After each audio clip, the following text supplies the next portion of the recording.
लोग टेबल किस तरफ बैठे होते हैं, वो जो है वो चीजों को प्रेजेंट कर रहे होते हैं, वो अपना ओपिनियन जनरली दे रहे होते हैं। लेकिन हमारा जो आज यहाँ बैठने का मकसद है वो बुनियादी तौर पे आपको सुनना है। जो इस तरफ बैठे हैं लोग टेबल के, वो जस्ट फैसिलिटेटर हैं आज की डिस्कशन के। तो एक्चुअली जो आज के स्पीकर्स हैं वो आप लोग हैं जो दूसरी तरफ टेबल के बैठे हुए हैं। उसमें as you can see the topic, बड़ा अहम टॉपिक रखा है हमने आपके सामने।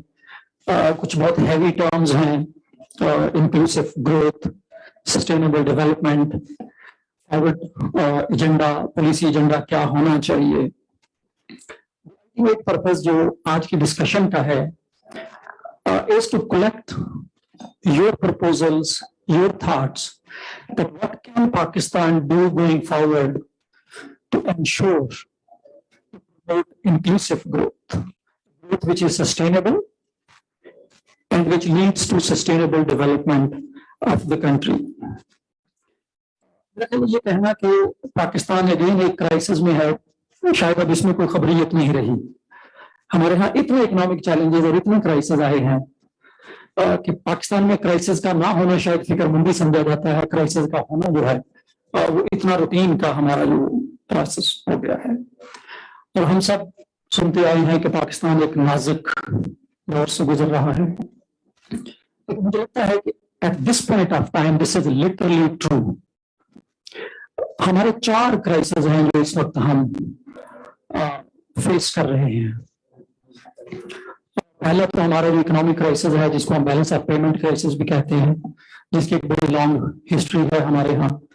अगेन रिपीटिंग, हम देखते हैं जब भी पाकिस्तान 5% ग्रोथ रेट पे जाता है तो balance of payment crisis start हो जाता है। I was invited somewhere कि what is the biggest risk for Pakistan's economy? High growth. Given the structure of this growth that we have,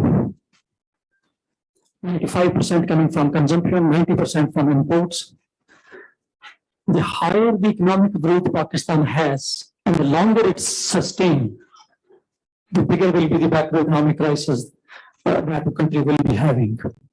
तो हमारी जो ग्रोथ का स्ट्रक्चर है वो एक्चुअली मैक्रो इकोनॉमिक क्राइसिस को जन्म देता है।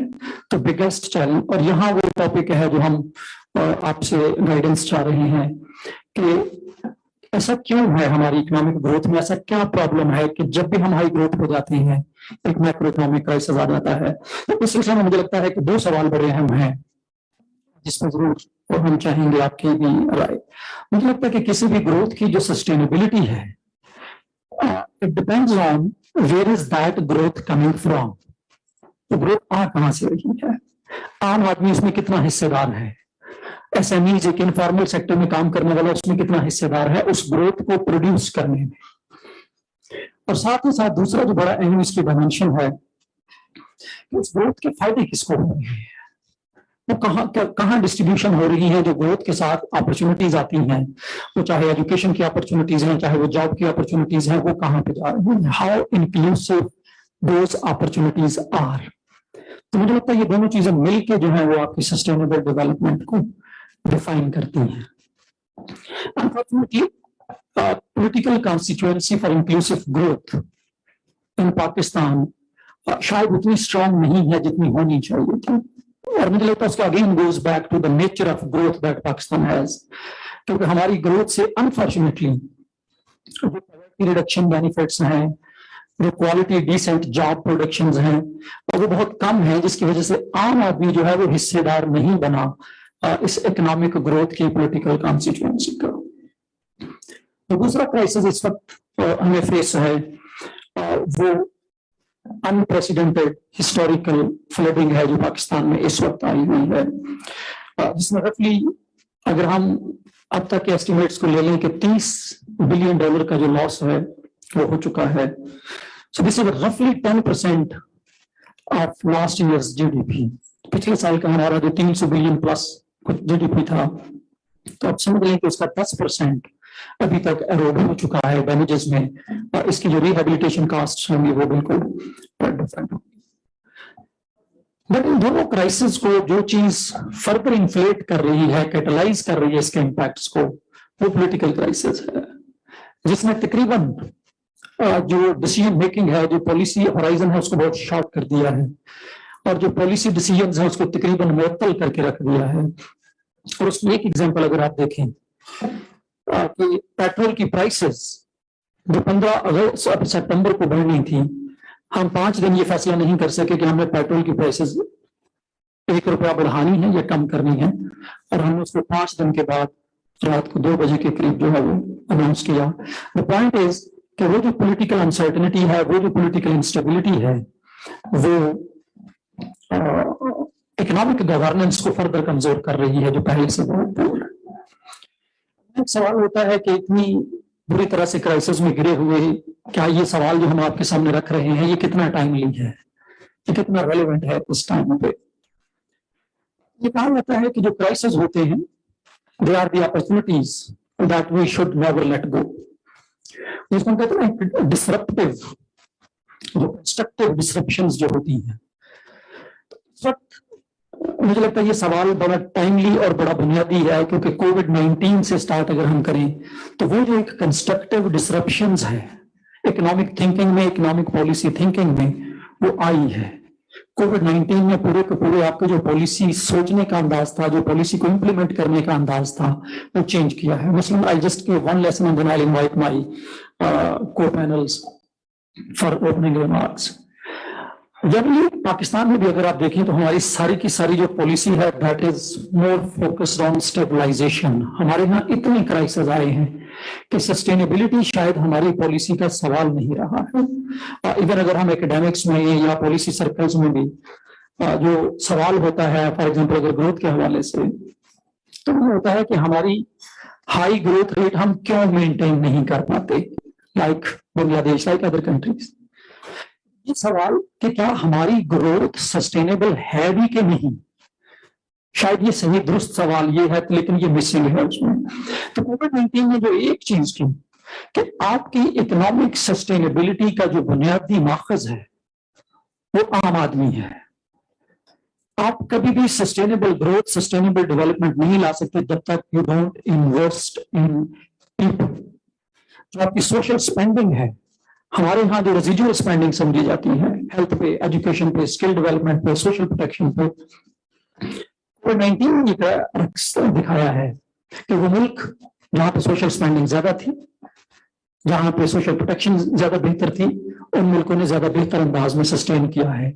سو this is I think the time کہ ایس ڈی پی آئی نے سوچا کہ we can hear your thoughts forward looking manner, کہ کیسے پاکستان موو کر سکتا ہے, کیا پالیسی ٹویکس کی ضرورت ہے, کیا پالیسی فوکس شفٹ کرنے کی ضرورت ہے towards having a sustainable development which comes from an inclusive, green and forward-looking growth.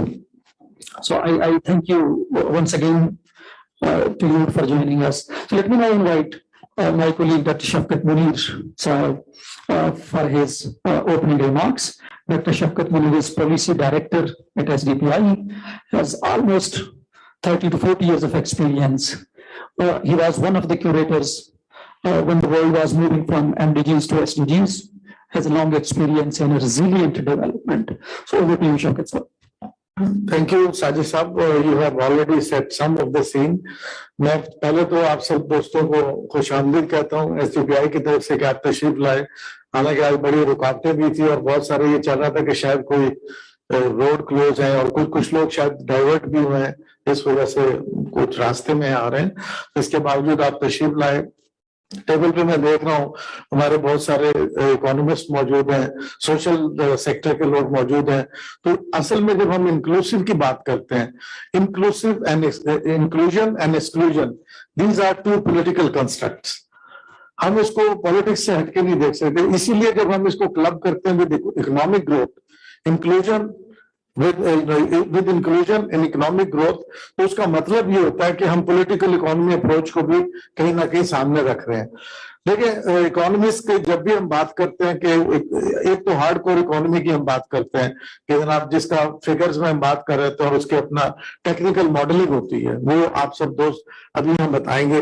लेकिन जो हमने थोड़ी सी बात डीकंस्ट्रक्ट करनी है उससे और रिकंस्ट्रक्ट करनी है, वो ये है कि किस तरह उसको हमने पब्लिक इंटरेस्ट में देखना है।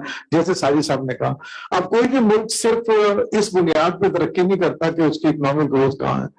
अगर वहाँ पॉवर्टी का लेवल ज्यादा है, वहां पे इनइक्वालिटी ज्यादा है, और स्टेट और सिटीजन के दरमियान रिलेशन वो कहीं कमजोर है, या कहीं कंफ्यूजन है कि स्टेट किस तरफ जा रही है और सिटीजन किस तरफ जा रहा है, तो जो पॉलिसी मेकर उनके वो भी एक फिक्स में आ जाते हैं कि किस तरह हम एक रेसिपी तलाश करें जो पावरफुल एलीट है, या जो एलीट कैप्चर जिसको हम कहते हैं, उसको सेटिस्फाई करे, या फिर पीपल्स नीड को देखे। तो यहाँ हमें जो जरूरत महसूस हुई इंक्लूसिव ग्रोथ का, जो ये हमने एक डिस्कशन रखा है जिसपे आप लोगों की राय हम जानना चाहेंगे क्योंकि आप इस फील्ड के एक्सपर्ट हैं, कि ग्रोथ को सस्टेनेबल बनाने के लिए इसमें लोगों की बात कैसे की जाए। जब हम इंक्लूसिव कहते हैं तो इसका मतलब ये होता है कि those who are missing they should be part of the process. ये हमने देखना कि किस तरह लोग मिस होते हैं। इकोनॉमिस्ट का जो पार्ट है उसको हमने देखना कि किस तरह पॉलिसी फॉर्मुलेशन में पीपल आर मिसिंग, और किस तरीके से फर्ज के जैसे भी IMF से बात हुई, हमारे बैलेंस ऑफ पेमेंट के इश्यू हो जाते हैं, हमें एक्सटर्नल उसकी जरूरत पड़ती है, वहां पे फिर हम किस तरह कंप्रोमाइज करते हैं, किस तरह IMF के साथ हमें डील करना पड़ता है। अब हमें देखना है कि दो तरीके हैं इसको डील करने के। लिटरेचर में अगर आप देखें IMF के साथ डील करने के 2000 से पहले IMF की पॉलिसीज और बाद में पॉलिसीज, बाद की पॉलिसीज में जो थोड़ा शिफ्ट आया, उन्हें भी रियलाइजेशन हुआ कि विदाउट पीपल अप्रोचेस हम इसको नहीं देख सकते, इसीलिए उन्होंने सोशल सेक्टर की बात की, सोशल सेक्टर के हवाले से कुछ क्वेश्चन रखा अपने प्रोग्राम में। इवन कोविड में क्वेश्चन था, अब फ्लड में भी हमने सुना कि वो इसमें रेडी हैं। तो ये हमारे इकोनॉमिस्ट और जो सोशल सेक्टर के लोग हैं, खासतौर पे इस वक्त SDGs पे काम हो रहा है। SDGs की जो रिपोर्टिंग है उसको हम किस तरह अलाइन कर सकते हैं अपने इंक्लूसिव इकोनॉमिक ग्रोथ के साथ, ये वो चीजें जो पॉलिसी लेवल पे हमें थोड़ा सा रिकंस्ट्रक्ट करने की जरूरत है। मैं समझता हूँ इन चीजों को आगे लेके चले तो इकोनॉमिक पॉलिसी को अब ज्यादा प्रो पीपल बना सकते हैं, ज्यादा इंक्लूसिव बना सकते हैं। तो मैं बस ज्यादा टाइम नहीं लूंगा क्योंकि ओपनिंग के SDPI की तरफ से वेलकम रिमार्क्स हैं, बाकी हमने आपसे सुनना है। ओवर टू यू साजिद साहब, thank you very much. Thank you, Shafqat sir, for being very brief yet very comprehensive. Before I invite Dr. Waqar, I'm not Joint Executive Director, SDPI. Just leave one agenda point for our experts on the other side of the table. I think if I can sum Dr. Shafqat Muni's discussion, that is the economic inclusion. Because no social inclusion is possible without economic inclusion of people. Unfortunately, what happens in Pakistan is, if you see the data, that higher economic growth does not lead to higher economic inclusion. Income saving of marginalized, vulnerable groups, larger part of the population, but does not increase. If you compare it with other countries, maybe Bangladesh can be a recent example. So I'll leave one agenda on this one, but how can Pakistan's economic policy or other policies promote economic inclusion, which actually sets the foundations for a sustained economic growth and sustained economic development. So Dr. Waqar sir, over to you for setting the agenda for today's discussion. Thank you very much, Dr. Sajid, Dr. Shafqat. Let me start by thanking our colleagues, our friends who have joined here today and helping us to think through this very important subject. I think there's a lot of brain power in this room, and we really want to benefit to a maximum from the social scientists, economists, and experts from various walks who have really given us time. Amid some challenging circumstances, I was receiving messages, people who have struggled to join today, of course, due to some road barriers. While, of course, I'm mindful that this is a discussion about forward-looking, solution-oriented ideas going forward, we have to keep in mind that we will, of course, be dwelling on aspects other than the economy as well. Because I think the biggest data point that is of concern to us is that we have become an economy which has resorted the most to the IMF. And this is going to be our 23rd, rather, PIDE has termed it as, Dr. Jalil Saab is here, our other colleagues from PIDE, Iftikhar Saab, Saddam. PIDE has termed this current assessment of the staff report which has come about, PIDE has termed it as towards the 23rd program. So we are already en route to the next IMF program, which is, of course, quite a shame. And I think this is what we need to be mindful about. The second point which concerns me is, and I'm sure all of you as well as citizens of this country, is that whatever is recommended in the IMF staff report is nothing new. The message has remained the same in the past staff reports which have come about. The message around stabilization, the message around structural reforms. This is something which we have signed up to. It's not what IMF tells us. It's what your or my finance minister or governor of the state bank signs. And while, of course, the identification of measures remains the same across the years, there's no learning. The needle hasn't moved, you know, which of course should compel us to think that it's not just the economic instruments that we have to talk about today, or economic factors that we have to talk about today. We also have to talk about the political structures. It is the political cycles or the disruption in political cycles that we should also discuss about, which do not let the economic policies complete their tenure, or as Dr. Shafkat has used the term, sustained economic policies which are required to lift the country out of poverty and narrow down the various forms of inequalities. The experience of China is very clear. The experience of Far East is very clear. They have had policies sustained for a good 2.5 decades. It's that kind of policy certainty which pulls us out of the low growth equilibrium and sets us towards a direction of inclusive and sustainable economic growth. I believe, and I agree with Dr. Sajid, that floods or other crises that the country has seen in recent past do present an opportunity for reset. Of course, you have to run decent social protection for people who have been affected in the floods or the fallout of COVID-19. But then the social protection also has to be sustained through prudent fiscal policy. We shouldn't be running budget deficits on borrowed money and then burdening our future generations. So that is also one aspect that we need to be careful about, that we should not get too carried away by untargeted social protection. Social protection should be targeted and should have sunset clause. Only then it will impact the beneficiaries and narrow down various forms of inequalities that we currently face. We also understand that the fiscal imbalances have grown to an extent where resolving those imbalances will not be possible without further borrowing. And this is something which the markets have also guessed, which is why the pressure on PKR, the pressure on the rupee, is acute, and it will continue to remain so because the markets realize that the fiscal imbalance is large enough and you will continue to borrow, not just during this, but the next 2 fiscal years as well, just to bridge that gap. Now, when one sort of decomposes that fiscal imbalance, the elephant in the room is energy, right? And it is the energy sector if one has to pinpoint just one area in the fiscal imbalance, which is leading the government to run high grants, and of course, there's an election cycle coming as well. So energy subsidies which have been rolled back could see their way back into the system by the time the government gives the power to a caretaker government next year.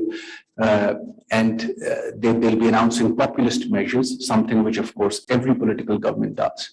So energy problem, you try to curtail it for a certain point, but then it comes back to haunt you. Now, amid all this, while, of course, stabilization has been the foremost priority of this government, and rightly so, the concern is that who's talking about growth? Who's talking about the structure of growth? Where will growth come from? And whatever growth comes, will it still be marked by elite capture? And I'm glad that we have colleagues like Dr. Asim Sajjad Akhtar Saab, Ali Salman Saab, who have been writing on these aspects for quite some time, and we really want to benefit from them. When it comes to growth, the international experience or the experience of countries who are doing well, including Bangladesh, Philippines, Indonesia, these are all economies who we call our peers, peer economies, you know. The one thing that distinguishes them is that they've had institutional improvements. So it is the institutions which we were taught as students of public policy, as students of economics, which play a pivotal role.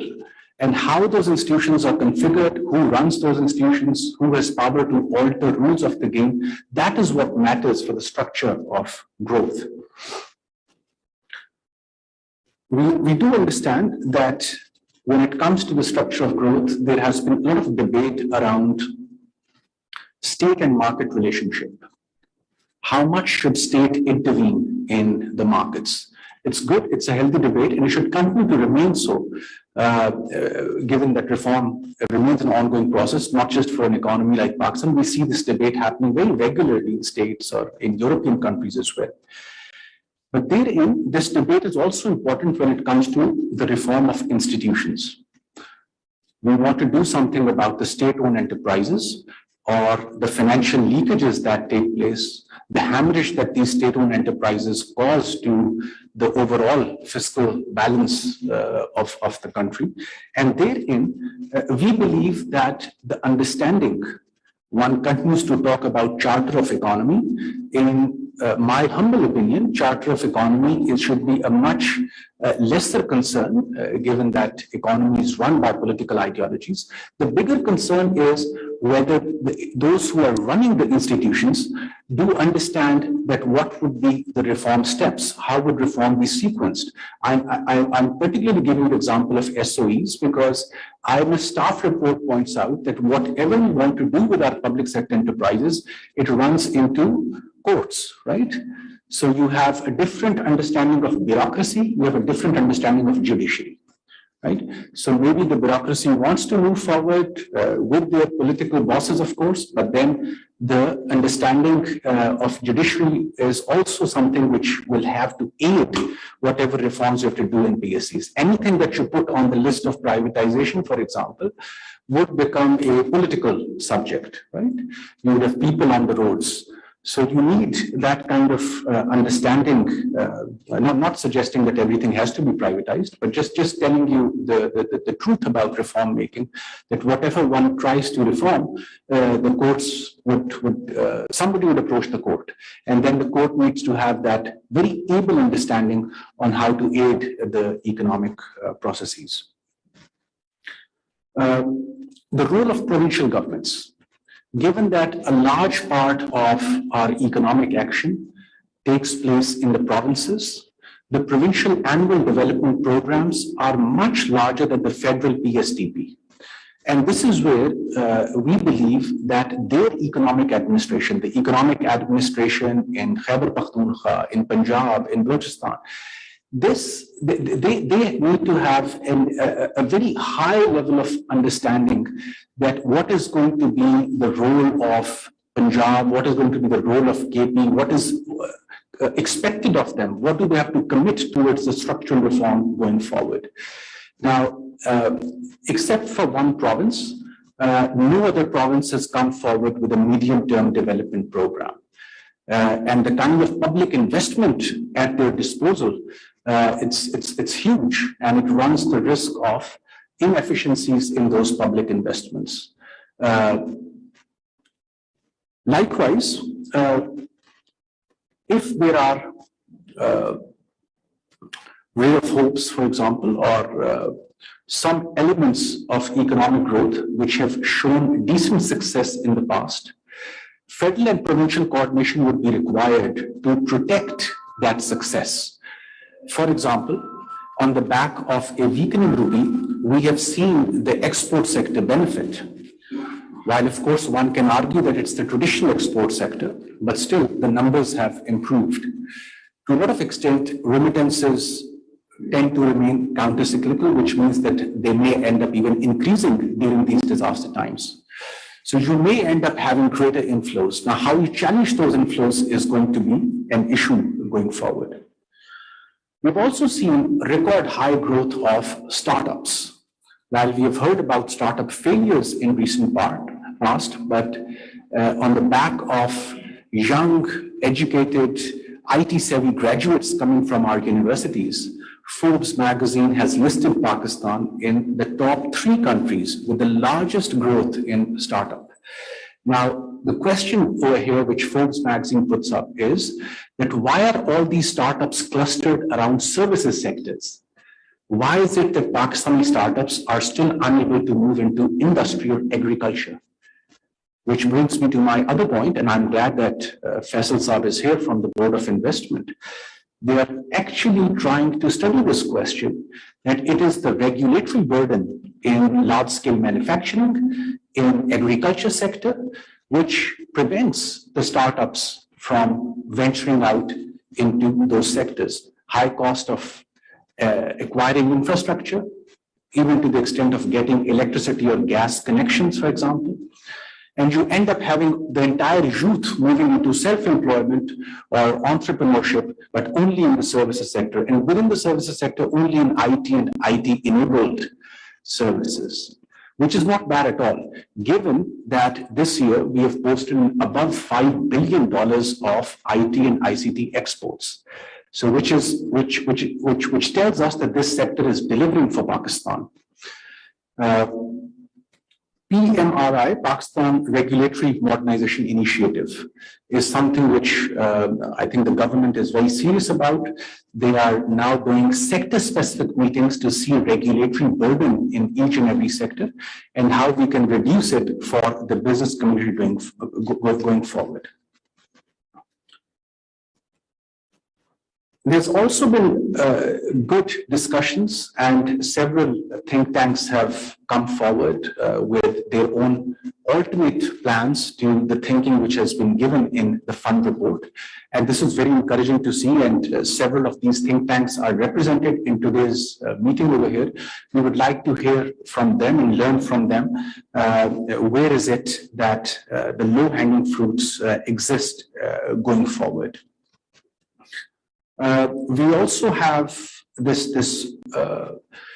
program in STPI, we call it the EOD, Economy of Tomorrow program, Pakistan Economy of Tomorrow, EOT program, where we continuously try to revisit the building blocks of the future economy that Pakistan should have. It's a normative exercise which we invite you to visit on our website and really contribute. Sustainable development, of course, has 3 pillars. So today's discussion should not just be economic growth centric. Sustainable development's other 2 pillars, which are social justice and respect for environment, are equally important. The impact of climate change that we have seen this year requires discussion. It has economic implications. It has wiped out a significant chunk of our national income this year, which is why all 3 pillars of sustainable development merit the discussion going forward. I think in the end, I'm also glad to see some private sector participation here as well. And I believe that their private sector's prudence will also be required. Their judgment will also be required, contributions in the thought process to really make it happen. A recent survey that we ran, the top 3 issues that the private sector pinpoints is the frequent changes in tax and tariffs, which do not allow them to make longer-term decisions. Second is the frequent changes to energy policy and practice in Pakistan. And third is the changing sector-specific regulations. May they be in pharmaceuticals, may they be in cement, iron, steel. In just 1 year, you end up having implicit changes in your sector-specific policies, which hurt the longer-term investment by the private sector going forward. Lastly, our relationship with those who want to invest in Pakistan. And that relationship also ends up becoming problematic because of our frequent reversals in fiscal policy. Not something that foreign investors like. This month also saw a decline in foreign investment, but still the traditional partners have interest in Pakistan. So China remained the largest partner in FDI this month as well. And we are glad to see a renewed interest in the CPEC projects. As we have seen the Chinese ambassador's speeches and the messages coming from Chinese NDRC this month. But of course, non-China investment is equally important. So the kind of focus that the government attaches to CPEC, an equal amount of focus has to be attached by our institutions to non-China investment as well, particularly from Gulf, EU, North American countries where large Pakistani diaspora is willing to create joint ventures going forward. So maybe with these remarks, Dr. Saisab, I've taken a bit longer. You had said that we wanted to go straight to our experts, but I just took the liberty. Apologies. No, thank you. That is a very welcome liberty, actually. It's a very well consumed time. Whenever you take any time, it's much better consumed. Just thank you so much. I think Dr. Waqar has set a very comprehensive agenda, and it gives you flexibility to play from any side of the wicket. You can cover any area that is close to your heart. We are leaving you with one question, and that is, again, given the topic, how can Pakistan ensure sustainable development, which is coming from an inclusive and forward-looking growth, which Dr. Waqar also referred to, economy of tomorrow. That is the central question. But just some housekeeping before we come to you. We have around 20 people around the table and are left with 140 minutes. So maximum 7 minutes for one person. But just to save some time for a second round and maybe having some more pressing questions, much more in details, we may request you 5 minutes in first round, and definitely we will be testing your summary skills, how good you can be pressy. You know, Punjab University का सबसे जो मुश्किल सवाल होता था वो pressy writing होता था. So we're putting you in such a broad agenda, but very limited time. So for 5 minutes, you any top 2 to 3 proposals that you think in your area of expertise needs to be undertaken, any policy reforms. That is, and given the time limitation, I think you will be pushed, maybe forcefully, involuntarily, to be forward-looking instead of covering 70 years history of Pakistan में problems क्या हैं, वो हम summary तैयार कर लेंगे. We need your solution. So let me start from my right side. So just please introduce your name and one-liner introduction and your proposal. So I'll start with you, Ali Salman sir. Over to you. Thank you so much, Dr. Satya, Dr. Waqar, Dr. Shafqat. My name is Ali Salman, and I'm Executive Director of Prime Institute. And also, Prime Institute launched a group called Economic Advisory Group 1.5 years ago. which also Dr. Bakar is also a member of, Dr. Sajid is, and we talked about economic transformation. So you're right, Dr. Sajid, a काफी wide-ranging agenda है. I'll try to limit myself to the allotted time in the start. But whenever we talked about solutions, of course, थोड़ा सा एक understanding के diagnosis वो उसमें आ जाती है. So I was trying to actually, dumb down for my understanding this very long phrase which you have used for today's discussion. और इसमें से जो 3 terms हैं वो मैंने थोड़ी सी highlight की थी अपनी understanding के लिए.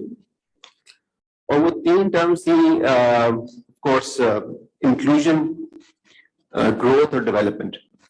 और inclusion के ऊपर तो आपने काफी वो definitely बात कर ली, growth के ऊपर भी बात कर ली, development के ऊपर इतनी शायद बात नहीं हुई है, मैं उस तरफ जाऊंगा.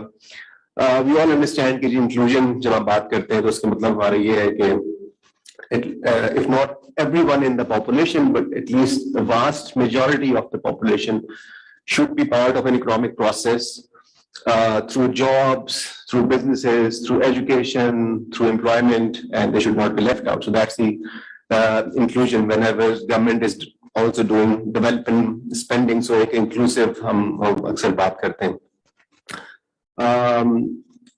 Growth. So growth is talking about GDP growth, national income, and all that.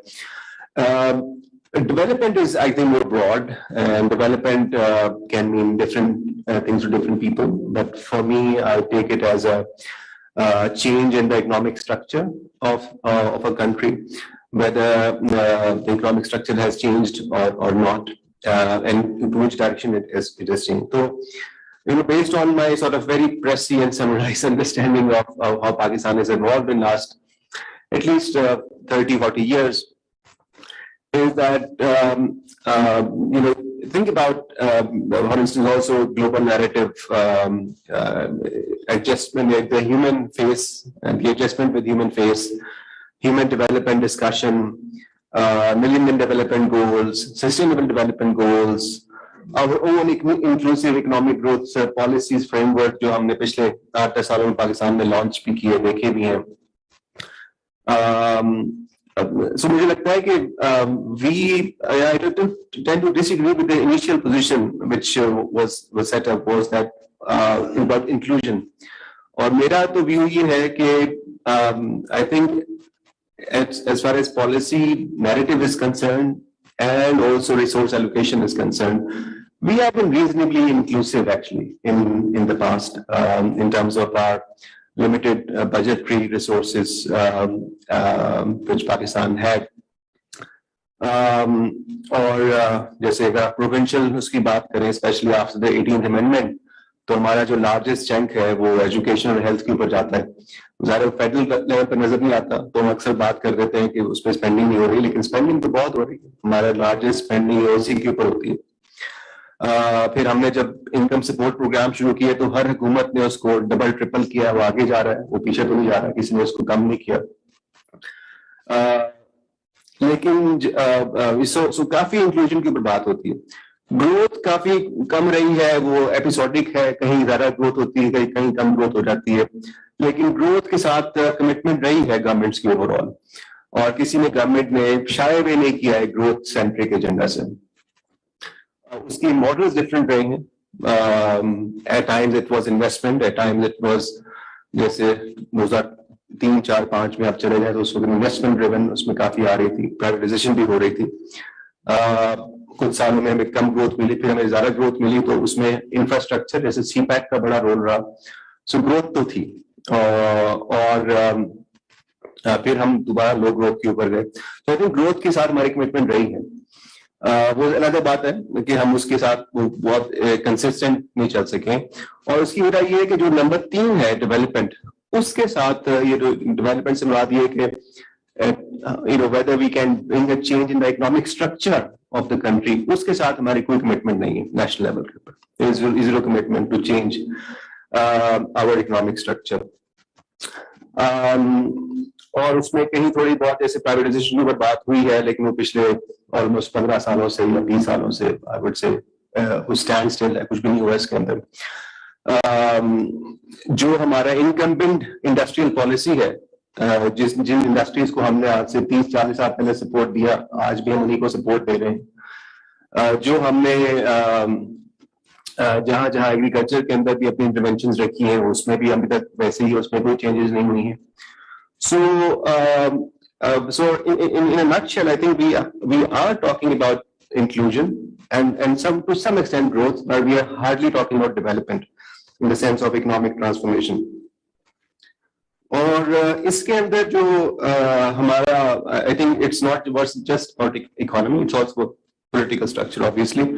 अभी आजकल हमारा इंस्टीट्यूट एक शुगर मार्केट्स के ऊपर एक स्टडी कर रहा है, पहले भी स्टडीज हो चुकी हैं, कोई नई बात शायद हम इसमें नहीं करेंगे, लेकिन ये कि अगर आप उस शुगर इंडस्ट्री को भी देख लें, वैसे पॉलिटिकल और इकोनॉमिक इंटरेस्ट इस पर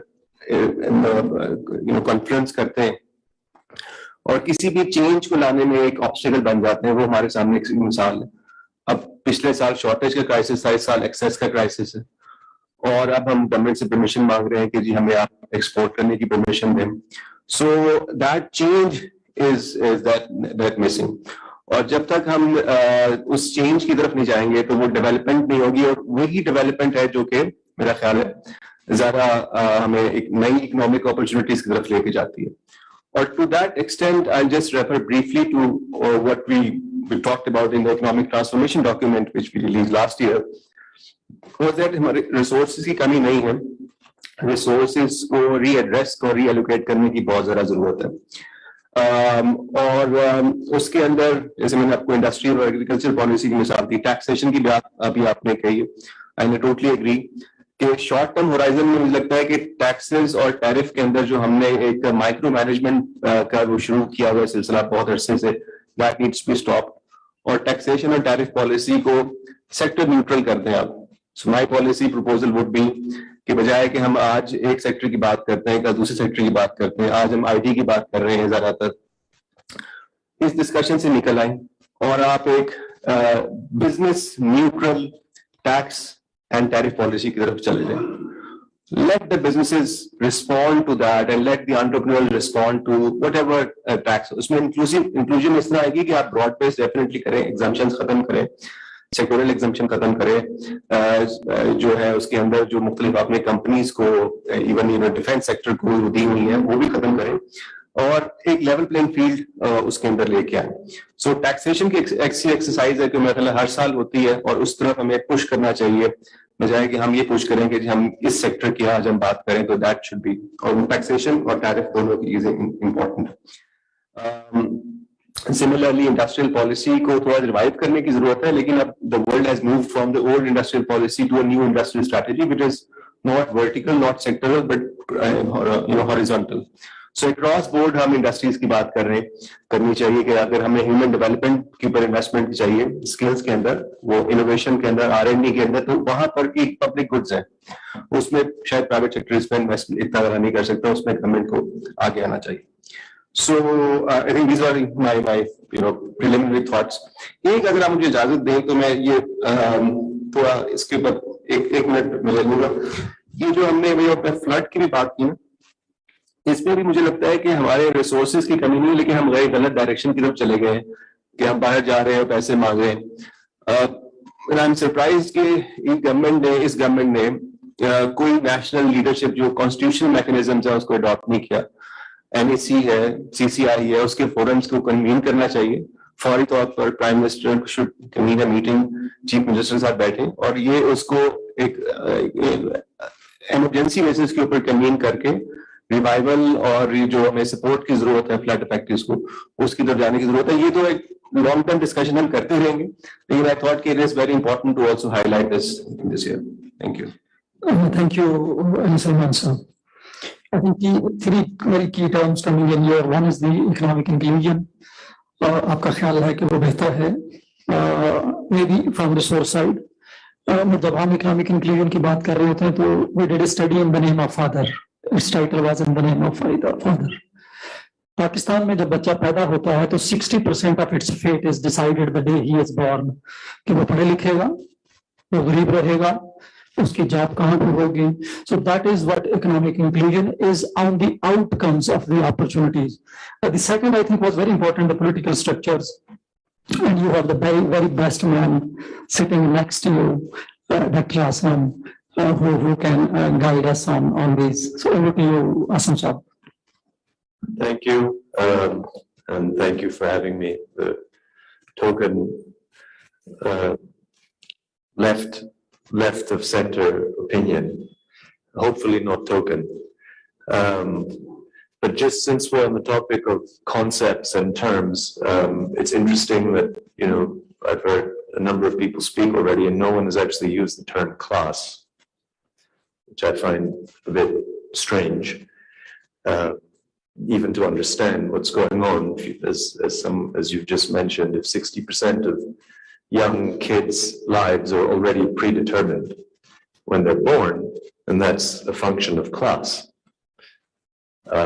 So for me, this whole debate has to be imbued with questions of class, even, you know, what once upon a time we called dependency.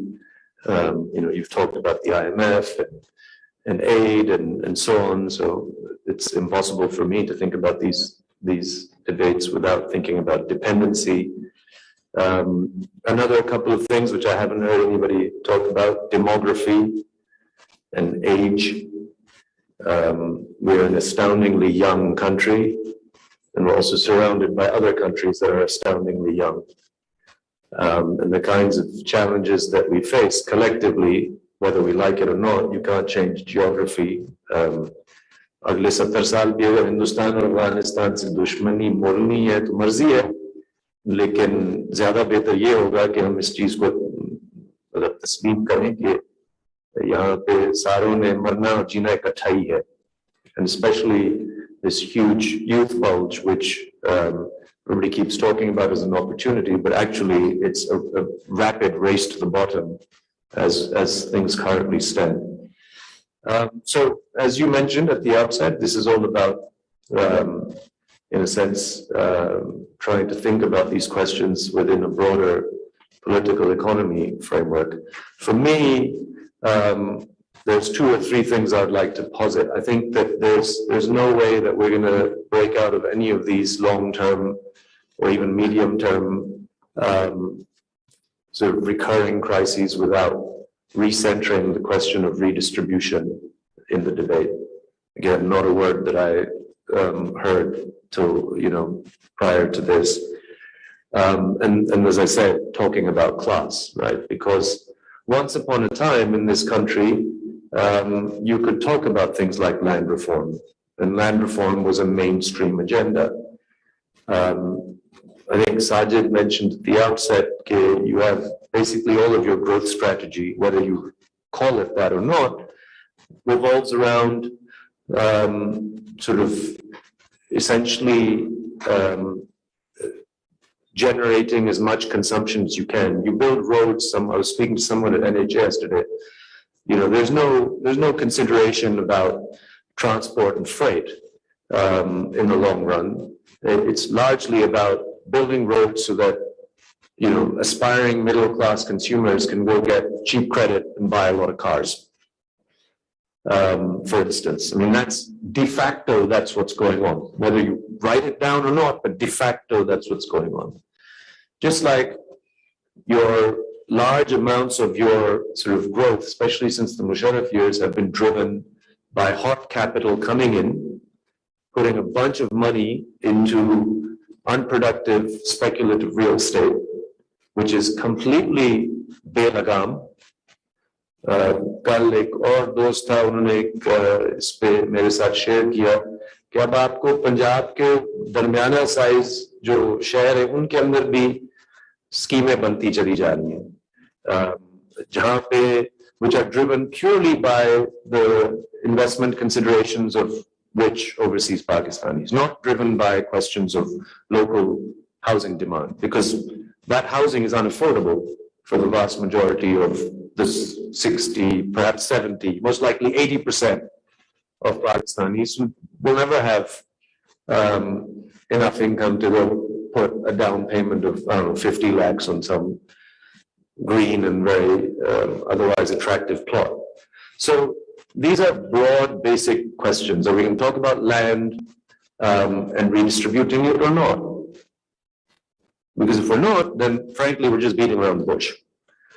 Are we, the previous speaker, are we going to talk about taxation or not? Thank God he also mentioned the defense sector. Are we going to talk about the monstrous elephant in the room that, sort of has an automatic, like it's an automatic button, which is just pressed by anyone who makes that call, that the khakis are going to get this much of the budget. FW and NLC are going to get every contract under the sun. And that Berias and DHAs can, frankly, commit bloody murder without anybody being able to say anything about it. So for me, these are things that are pretty apparent if we choose to make them part of the conversation. If we don't, wait, alag baat hai. But I want to go back to the question of demography and then the last term which I came across, which is sustainability. ये अब वाज़े हो गया है, अगर पहले नहीं था पिछले 3-4 महीनों के अंदर कि we are in the midst of a slow moving car crash and we're all watching it unfold, right? And this is not going to get better because all of our visions of policy are like अच्छा जी मरी और GB में जाकर बेलगाम जो है ना आप tourism करें, which directly contributes to destruction of mountainous highlands and ecology, which directly contributes to glacier melts, which directly contributes to things like floods. Like the steps to understand this are not complicated, but there's no will to name this and say, okay, we need to, actually nip this in the bud. Similarly, अगर आप इस वक्त देखें कोई सुलेमान के इस तरफ जहाँ पे डीजी खान और राजनपुर में बहुत सारे तबाही आई है, या आप सिंध में देखें ऊपर से लेकर नीचे तक, a lot of big mega infrastructure is actually contributing directly to these disasters. Natural drains, that can be construction and real estate, or it can be big dams and canals and barrages. Natural drains are blocked off. And that happened with the LBOD and the RBOD in Sindh. This happens with the Chashma Right Bank Canal. These are all ADB and World Bank funded projects. So there's a lot of big players who are reproducing these problems. And as I said, I think in the interest of an extremely young population, which is sadly exposed to a highly superficial debate around these questions, जो कि आज हर दूसरे जलसे में आपको सुनने को मिलता है, जो कि वैसे हर दौर में सुनने को मिलता है कि मैं आ जाऊंगा सब ठीक हो जाएगा. But the truth is that none of these long-term questions of redressal are being talked about class, about young people who don't have jobs. There's no prospects. There's too much talk about with regards to industrial policy or even startups. How are you going to generate, in already many saturated job markets, are you going to be able to generate enough work and employment for the literally 150 million people here who are below the age of 23? With a development paradigm which is flawed and we don't talk about it, with huge barons in real estate and sugar and whatever else. And to top it all off, an army that wants to continue picking fights with its neighbors, when in fact the only way to resolve these long-term questions is to make peace and to think about questions like climate change collectively. So this is my 5 minutes. I hope I didn't go over. And hopefully these are things that other people will also engage with. Thank you, Asim sir, bringing class on the table of discussion with such a greater assertion, compelling, and in a clear way. I hope our remaining speakers will baat kar rahe honge. But I'll come back to you at the end in the second round maybe. On one question, you may collect your thoughts. How can we sort of reduce this divorce between economic policy and social policy that is really existing, is rather deepening in Pakistan? Also, one question that comes from your discussion, and maybe I'll come to an end to Dr. Waqar, and any of the remaining speakers can also touch. Unfortunately, taxation in Pakistan has been centered on revenue maximization, no matter where it is coming from. be it petroleum, inflationary tax revenues, be it energy price hikes. So the focus on taxation for development is missing. मैं और doctor वकार पहले भी इस पे बात करते रहे हैं. So any of you can touch on this one when we come to you, and I'll come to you, Dr. Waqar Sahib, at the end also. Khilji Sahib, would you like to add any point? Mozum Sahib? मैं सिर्फ एक आध minute जो है वो लूंगा. Just your introduction quick and then. Maujam बेटी from STPI, और मुझे जो है वो खासा एक्सपीरियंस रहा जब मैं कॉमर्स रिपोर्टिंग करता रहा. पहली चीज तो ये है कि इकोनॉमिक ग्रोथ के हवाले से, उसको कैलकुलेशन के हवाले से, एवेल्युएट करने के हवाले से एक इंडिपेंडेंट थिंक टैंक और जो लोग, वो इकोनॉमिस्ट जो अपनी हैसियत में जो है उस पे काम कर रहे होते हैं, उनको एग्जैक्ट डेटा जो है, हेल्दी डेटा, वो अवेलेबल नहीं होता, वो प्रोड्यूस नहीं किया जाता. और दैट्स व्हाई इसको शायद स्ट्रेंथन कर रहा होगा. आपने देखा होगा कि जब शौकत तरीन साहब वजारत में नहीं आए थे तो उस वक्त ग्रोथ रेट कुछ और था, और चंद दिन के बाद ग्रोथ रेट जो है वो चेंज हो गया. इसका मतलब कि हाई प्रोफाइल इकोनॉमिस्ट को भी वो डेटा जो है वो अवेलेबल नहीं जिस पर वो एनालिसिस कर सके. दूसरी चीज ये है कि हमारे यहाँ जो डिसीजन मेकिंग और पॉलिसी मेकिंग है उसमें, और जिनके हवाले से हम सस्टेनेबल इकोनॉमिक डेवलपमेंट की बात करते हैं, सस्टेनेबिलिटी उस वक्त तक पॉसिबल नहीं है जब तक के ग्राउंड लेवल तक आप एनालिसिस नहीं करते. प्रो पीपल पॉलिसी मेकिंग जो है उसमें एक बहुत बड़ा गैप है. और तीसरी चीज, अभी आसिम साहब ने भी ये बात कही कि जो टेबल के इस तरफ होता है उसको सब जो है वो सबज नजर आ रहा होता है, और जो उस तरफ होता है वो डिमांडिंग एंड पे होता है, और वो हमेशा ये चीज इसी पे बात कर रहा होता है. और एक और पॉइंट जो मैं जिस पर इख्तिताम करूंगा, शायद आप लोगों की नजर में से गुजरा हो, कि कल जो रात में प्राइम मिनिस्टर की मुलाकातें वर्ल्ड बैंक IMF के साथ हुई हैं, और वहां पर उन्होंने अपने बड़े सीरियस कंसर्न जो है वो पॉलिटिकल पोलराइजेशन के हवाले से वो शो किए हैं. और जब तक पॉलिटिकल पोलराइजेशन जो है वो उसको हम मिनिमाइज नहीं कर सकते, ये बात बिल्कुल ठीक थी आसिम साहब की कि 70 साल से जो भी आता है वही कहता है कि मैं बिल्कुल ठीक जा रहा हूं और मैं राइट डायरेक्शन पे हूं, और जब मैं आऊंगा तो कौम भी राइट डायरेक्शन पे आ जाएगी. और इसके लिए एक इंडिपेंडेंट फोरम जो है, काफी दफा डॉक्टर वकार ने भी बात की और भी काफी कुलीग्स ने इस पे बात की कि इकोनॉमिक सिक्योरिटी काउंसिल जो है वो होनी चाहिए, ऐसा फोरम जो कि खुद पायदार हो और उसकी आईनी और कानूनी हैसियत होनी चाहिए.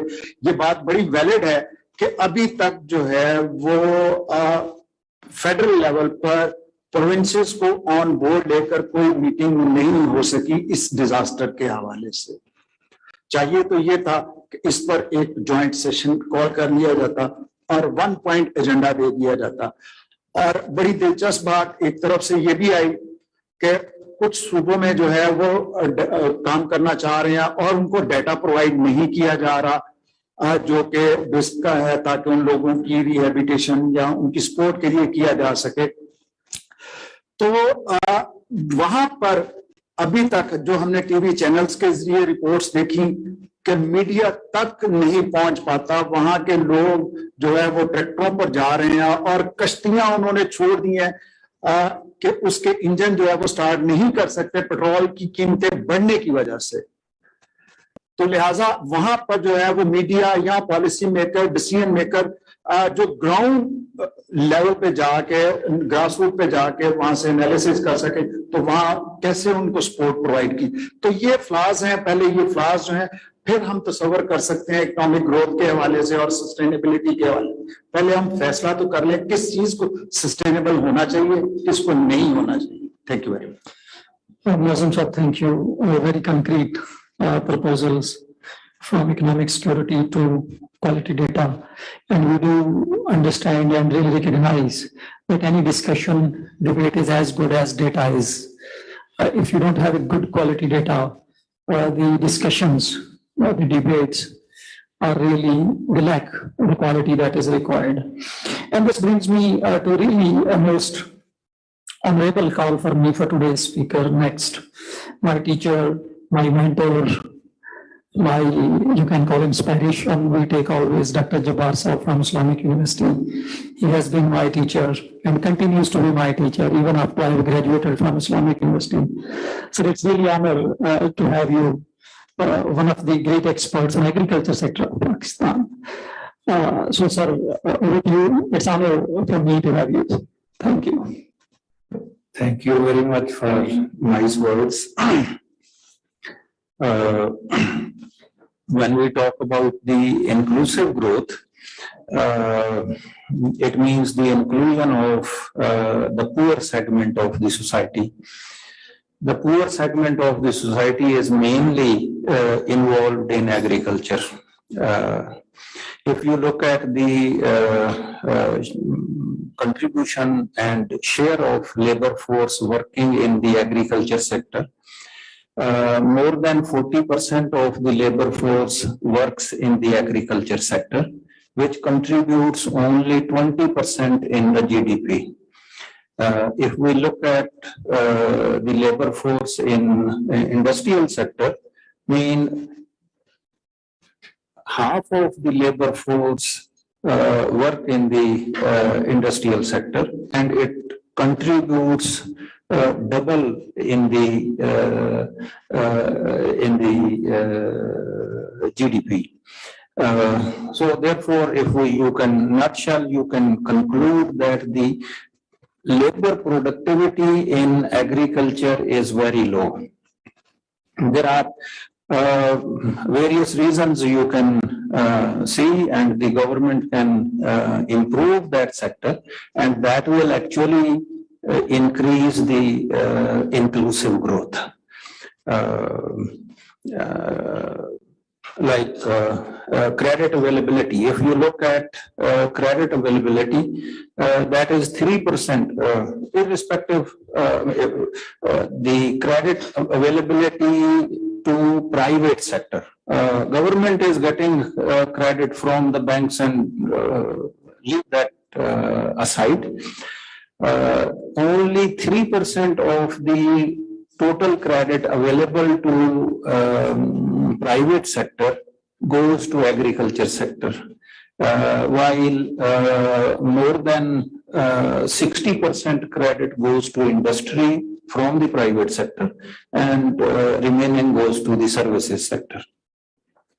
Number one, when the credits availability is low in agriculture sector, therefore the investment is low and the capital is low, and training is human capital is low in agriculture sector, and that contributes to the low productivity of labor in agriculture.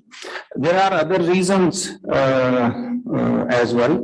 Water scarcity, which can be improved by building new dams or and also high post-harvest losses in agriculture sector, because less investment in the agriculture, so less machinery and less capital, and post-harvest losses. Approximately 30% of post-harvest losses in Pakistan, while in developed nation it is less than 10%. Also, seed availability means certified seeds are not available in Pakistan. We import seed from India, Bangladesh, because certified seed needs some better technology and better investment. There are many other farmers training capital. I think we have to make a comprehensive agriculture policy. For agriculture policy, we need to know, even the food is not defined in Pakistan. What is food? We always talk about food security, but what is food is not defined. Even the Ministry of Food Security, they don't know what is food.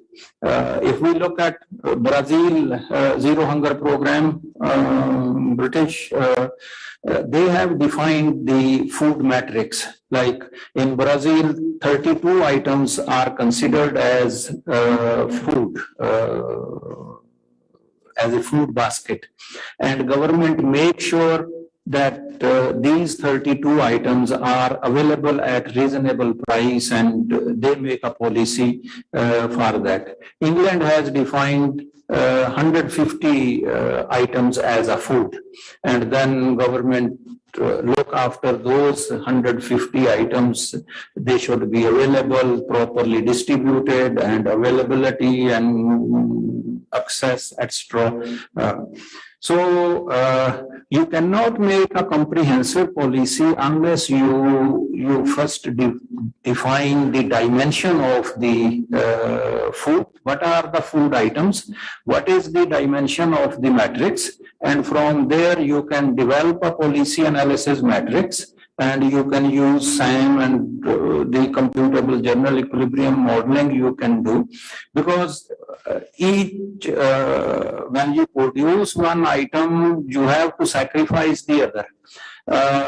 What substitutability, feasible substitutabilities you have to calculate, and it's only possible through the policy analysis matrix. There are a lot of things we can talk, but thank you. Also about the food security is also linked with the fodder security. Animal fodder not guaranteed, no policy on fodder security. There are a lot of resources available, rangelands can be developed, and many things can be done. So thank you so much for bringing another, like Asam Shah ne kaha tha ki hum class miss kar rahe the. I think bringing rural development on the agenda from an agriculture perspective is as important as class is for the transition. And I think one area that maybe I can come to you second if we have some time left later, that what can be done for rural development. I think the current idea for rural development need a very fundamental shift. हमारे यहाँ जो भी समझा जाता है कि enabling people to migrate towards cities is rural development. एक road दे दिया, 2-3 telephones दे दिए. To me, rural development is bringing jobs to the rural areas, and that also sort of reduces the pressure on urban sprawls. And take your guidance. What needs to be done on 2 to 3 policy changes to shift our agenda on rural development? But if we are left with time, this takes me to the next speaker. Sorry जी मैं आपका वो नहीं पढ़ पाऊंगा, यहाँ से नजर अब कमजोर होना शुरू हो गई है. So, your name, please, and introduction, and go ahead, please. Thank you, Ji. I'm Saddam Hussain, a research economist at PIDE. I would say that the basic questions of the social order, we have to think bigger than the Charter of Economy, bigger than the economic issues. The basic essence is the social order. Any country in the world, whatever system they have, Islamic, democracy, socialism, or communism, there are 2 kinds of social order. Social order means how the agents in a society interact. One is limited access order and one is open access order. As the name reflects, limited access order is an order where privileged have the access to opportunities. And whereas open access order is an order where everybody has an equal access to opportunity. So I guess without changing the social order, elites will always win the game, either it's the nationalization or privatization or whatever you call it. So elites will win the game. So the focus should be on the changing rules of the game, but that's an inherent problem because rules are to be changed by the people who are in power. So somehow we have to think of the strategy which is emerging literature and emerging, institutional economics is an emerging field, that how to make that happen, how to compel the elites that the change is going to be in their favor as well. So somehow we have to make them realize that if you change the rules of the game, it's also in your favor. It's a long-term strategy, a long-term approach. One thing which gives me hope is the expansion of network of organizations. The bigger the expansion of network of organizations, independent organizations, it will dampen the influence of the elites. Sooner there will be the network of organization, and the governance structure of the society will be led by the organizations. A set of organization in each sector. So elites will not be in the driving seat. The organization or club of organizations will be in the driving seat. So that's a long-term solution. And medium term, the low-hanging fruit, we have the CPEC. But CPEC is a very ambitious project. But the mistake we are making here, that we are considering it as the note from heaven. It is CPEC aega aur sab kuch theek ho jayega. But we have to remember that the Indian Railways in the subcontinent was the most, I guess, the bigger ambitious project at that time, considering the factors. British established Indian Railways across this subcontinent. I belong to Hangul. शायद आप लोगों से कुछ लोगों को नहीं पता होगा, वहां तक रेलवे आती थी. अब नहीं है. We failed it. So I guess CPEC के साथ भी शायद इसी तरह कुछ होने जा रहा है, because we are not prepared. हमारी human skill prepared नहीं है. We lack human resources. So unless we are prepared, CPEC शायद हमें कुछ नहीं मिलेगा उससे. So in the medium term, we should do our homework for the CPEC projects, especially in the skill, human resource, and technical education. Short-term approach, as we are from PIDE, and PIDE is बहुत vocal है कि we don't have money, we don't have anything. So, but ये जो short-term approach है, इसमें you don't need anything. आप industries खत्म करें, आप administrations खत्म करें, processes को easy बनाएं, to at least encourage some of the economic activity जो आपकी already है. जो लोग इस हालत में भी आना चाहते हैं for economic activity, you push them away due to NOCs, attestations, and rounds of offices. उस पे तो कुछ expenditure नहीं आना. So at least simplify the processes to encourage some of the economic activity. So these are my three strategies. I can talk them and I can explain them later as well. Thank you. So thank you for a very clear presentation of short-term, medium-term, and long-term solutions. And I think two very important areas that are coming out. Maybe rest of the speakers can also think when they are discussing on. That is the skill development to me. That in Pakistan, sort of which we call middle skills have been missing. तो हमारे यहाँ दो तरह के लोग आते हैं जिनके पास पढ़ाई है, जो स्किल नहीं है, जिनके पास स्किल है, पढ़ाई नहीं है, दोनों ही अनएम्प्लॉयबल्स हैं, दोनों को ही रख सकते हैं. जो मिडिल स्किल्स है, I think we need to develop a strategy for middle skills, जहाँ पे थोड़ी सी एजुकेशन हो, थोड़ा सा टेक्निकल स्किल हो मैट्रिक के बाद उसमें. Most important point that I think came from your presentation is CPEC. I think so far the analysis or the kind of discussion has been more focused on growth gains of CPEC. Definitely physical infrastructure, whenever it is built, it adds to GDP growth. But I think we need to now shift analysis towards developmental gains of CPEC. कि jobs produce कहाँ हो रही हैं, किस तरह की हो रही हैं, वो किन को मिल रही हैं, because that will actually define how long-term sustainable developmental impact of CPEC होगा. So thank you for raising this point and bringing it on agenda. Next, over to you, Vinod. Thank you, sir. First, let me thank SDBI for having us. Basically, I'm Dr. Iftikhar Ahmed, assistant professor from PIDE and secretary for the coming PhD conference in Quetta. So to start with, I was thinking that the problem we are facing is what is of immediate nature, that we can't sit with each other. This SDBI has solved today. We have Prime, we have SDBI, we have PIDE and others. Definitely they'll speak when So if we can sit together, we agree to discuss, I think politicians can learn something from us, and then they can start sitting together, discussing, because what I think is the most unfortunate with Pakistan is the political decay. We have no culture of discussion. We have no culture of discourse. We are in a mess right from February this year, and now we are sitting at almost October. and we are still in the same mess. Whatever is the political setup, they won't agree to sit together. And whatever discussion we make today can't take any base until they agree to cooperate with each other. So if they don't agree, then we are just wasting time, but let's hope it is not what appears to be. The most pressing problem for me in Pakistan is that policy is divorced from politics. Politics is just egocentric. Look at each party and you will find personalities. Personalities sitting for the last 30 years, assuming and propagating that they are leaders, but they can't produce a second tier of leadership. So how can we assume a person a leader if he can't produce leaders? So if they can't do that, if they are that much egoistic, then how can they make a policy where you have to give and take? So given that, now coming to policy, it's settled that they have certain problems, but we still have to discuss policy. For me, coming to economics, investment is the key for Pakistan.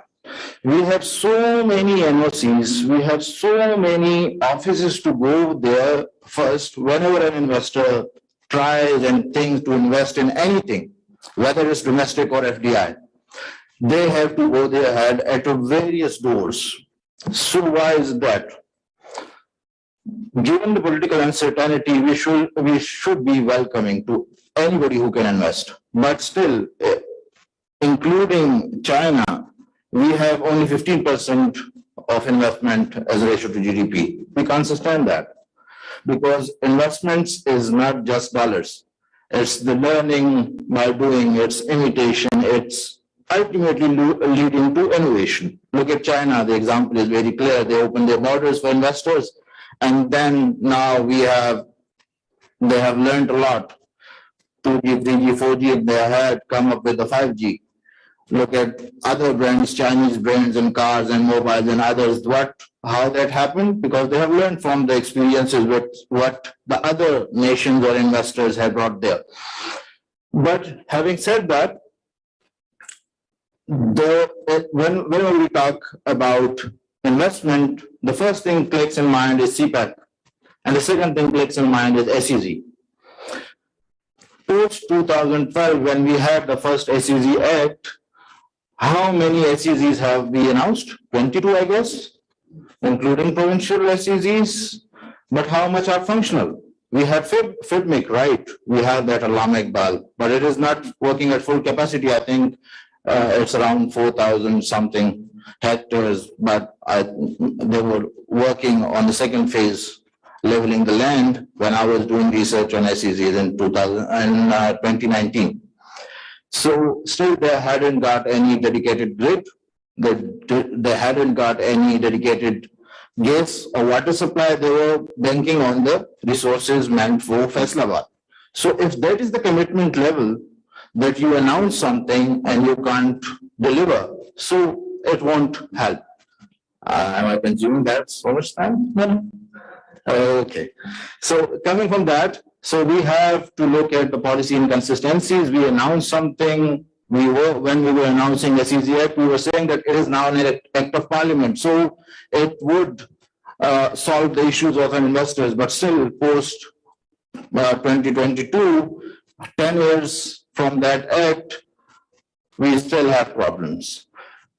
Then the second thing is productivity. Investment increases productivity, but productivity attracts investment. It brings, so that's my second point.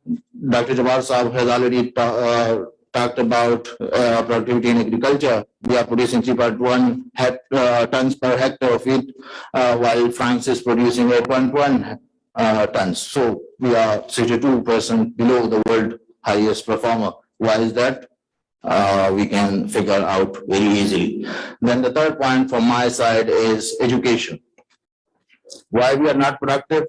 Because we don't have that skills to learn, to give our full. It is not just about your learning, it's about your eagerness to learn. So we are not just producing educated people, we are not producing leaders. So our education sector, with having 132 universities and 200 plus campuses, how many leaders are we producing? We are just producing job seekers, which will not help us. I would love to talk about local governments as well, if I get another chance. Thank you, sir. Thank you so much. और आपका खास शुक्रिया कि आपने mic पे नजर रखी कि जो ही रेड हुआ आपने कहा कि मेरा टाइम ओवर तो नहीं हो गया। So this is a good strategy that whenever the mic is ready to mean you are left 1 minute.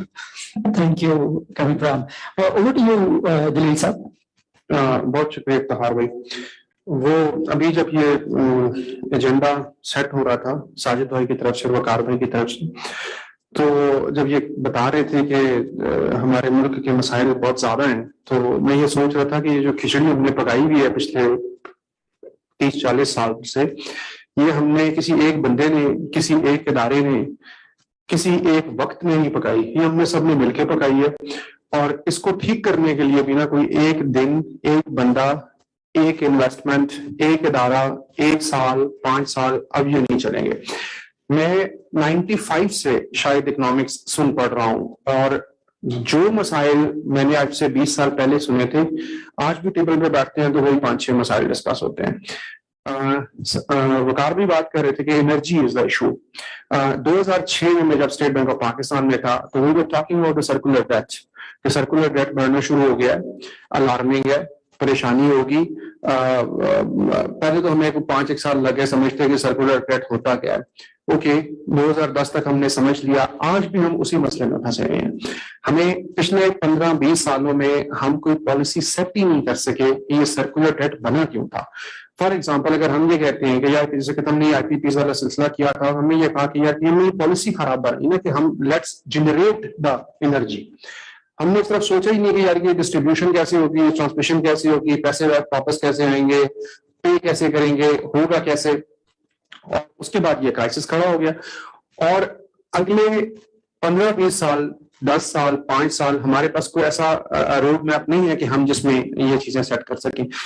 दूसरी बात जो मैं पिछले 15-20 साल से सुन रहा हूँ वो ये है जी कि 95-96 में मैंने एक आर्टिकल पढ़ा था कि जी 7 सिस्टर्स ऑफ पाकिस्तान, ये जो 7 बीमार बहनें हमारी पब्लिक सेक्टर एंटरप्राइजेस, ये 95 में मैंने आर्टिकल पढ़ा था, मैं I was preparing for the my masters exams, के मतलब ये जो PIA है या वापडा है या रेलवे है, चीजें हमारी ब्लीड कर रही हैं और हमें नुकसान दे रही हैं और परेशानी बना रही हैं, और ये 30 साल गुजर गए इस बात को, और 30 सालों में हमने आज तक नहीं सोचा है, नहीं समझा है। आसिम साहब भाई ने भी बात की है कि हमने इसको इतना पोलिटिसाइज कर दिया है कि मतलब इन सब चीजों को, जब हम इस एजेंडा की तरफ जाते हैं इसको सेटल करने के लिए, तो अल्टीमेटली होता क्या है कि ये क्या होता है कि जी असासे बेच रहे हैं, तो गद्दार हो गए हैं, तो फलाने हो गए, तो धमाके हो गए हैं, तो मतलब ये एक प्रॉब्लम है। तीसरी बड़ी चीज जो हम पिछले 15-20 साल से सुन रहे हैं कि over valuation of the exchange rate, गलत किस्म के FTAs, उन्होंने हमारा मैन्युफैक्चरिंग बेस बिठा दिया है। अब हम को प्रोड्यूस चीज करना भी चाहते हैं तो हम नहीं कर सकते हैं, हमारी इकोनॉमी का बेस ही नहीं है। पिछले दिनों में मैं अपने मकान के कंस्ट्रक्शन के सिलसिले में इन्वॉल्व था, तो लोकल हमारी जो इंडस्ट्री है ये सैनिटरी वाली फैसल, मैं इसके पास गया वो सैनिटरी का कोई सामान लेने के लिए, तो मैंने इससे कहा कि यार के डिस्काउंट क्या दोगे, तो उसने कहा डिस्काउंट की बात नहीं करूंगा, मैं तुम्हें असली वाला फैसल का सामान दे दूंगा।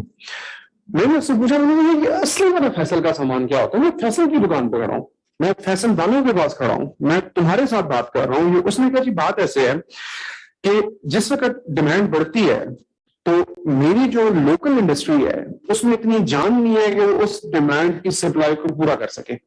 मैं क्या करता हूँ, मैं चला जाता हूँ चाइना से मैं चीज मैन्युफैक्चरिंग करवाता हूँ, वो मुझे वहां से इधर भेजता है, और उसमें से मुझे 5% या 10% सैंपल चेक कराएगा, 90% मैंने सैंपल चेक नहीं किया होगा, वो मैं मार्केट में आगे से सेल कर देता हूँ। तो मैं आपके साथ जो मेहरबानी कर सकता हूँ वो ये कर सकता हूँ, वो जो मैं 5% जो सैंपल चेक किया होगा या 10% सैंपल चेक किया होगा, या तो मैं उसमें से आपको चीज दे दूंगा, या जो मेरे पास लोकल बनती है वो मैं आपको दे दूंगा। आपको याद होगा, मेरा कहने का मतलब यह है कि अब अगर हमारी इकोनॉमी में कुछ चीज ठीक होना भी चाहती है तो हमारी इकोनॉमी में इतनी जान नहीं है कि उसको ठीक कर सके।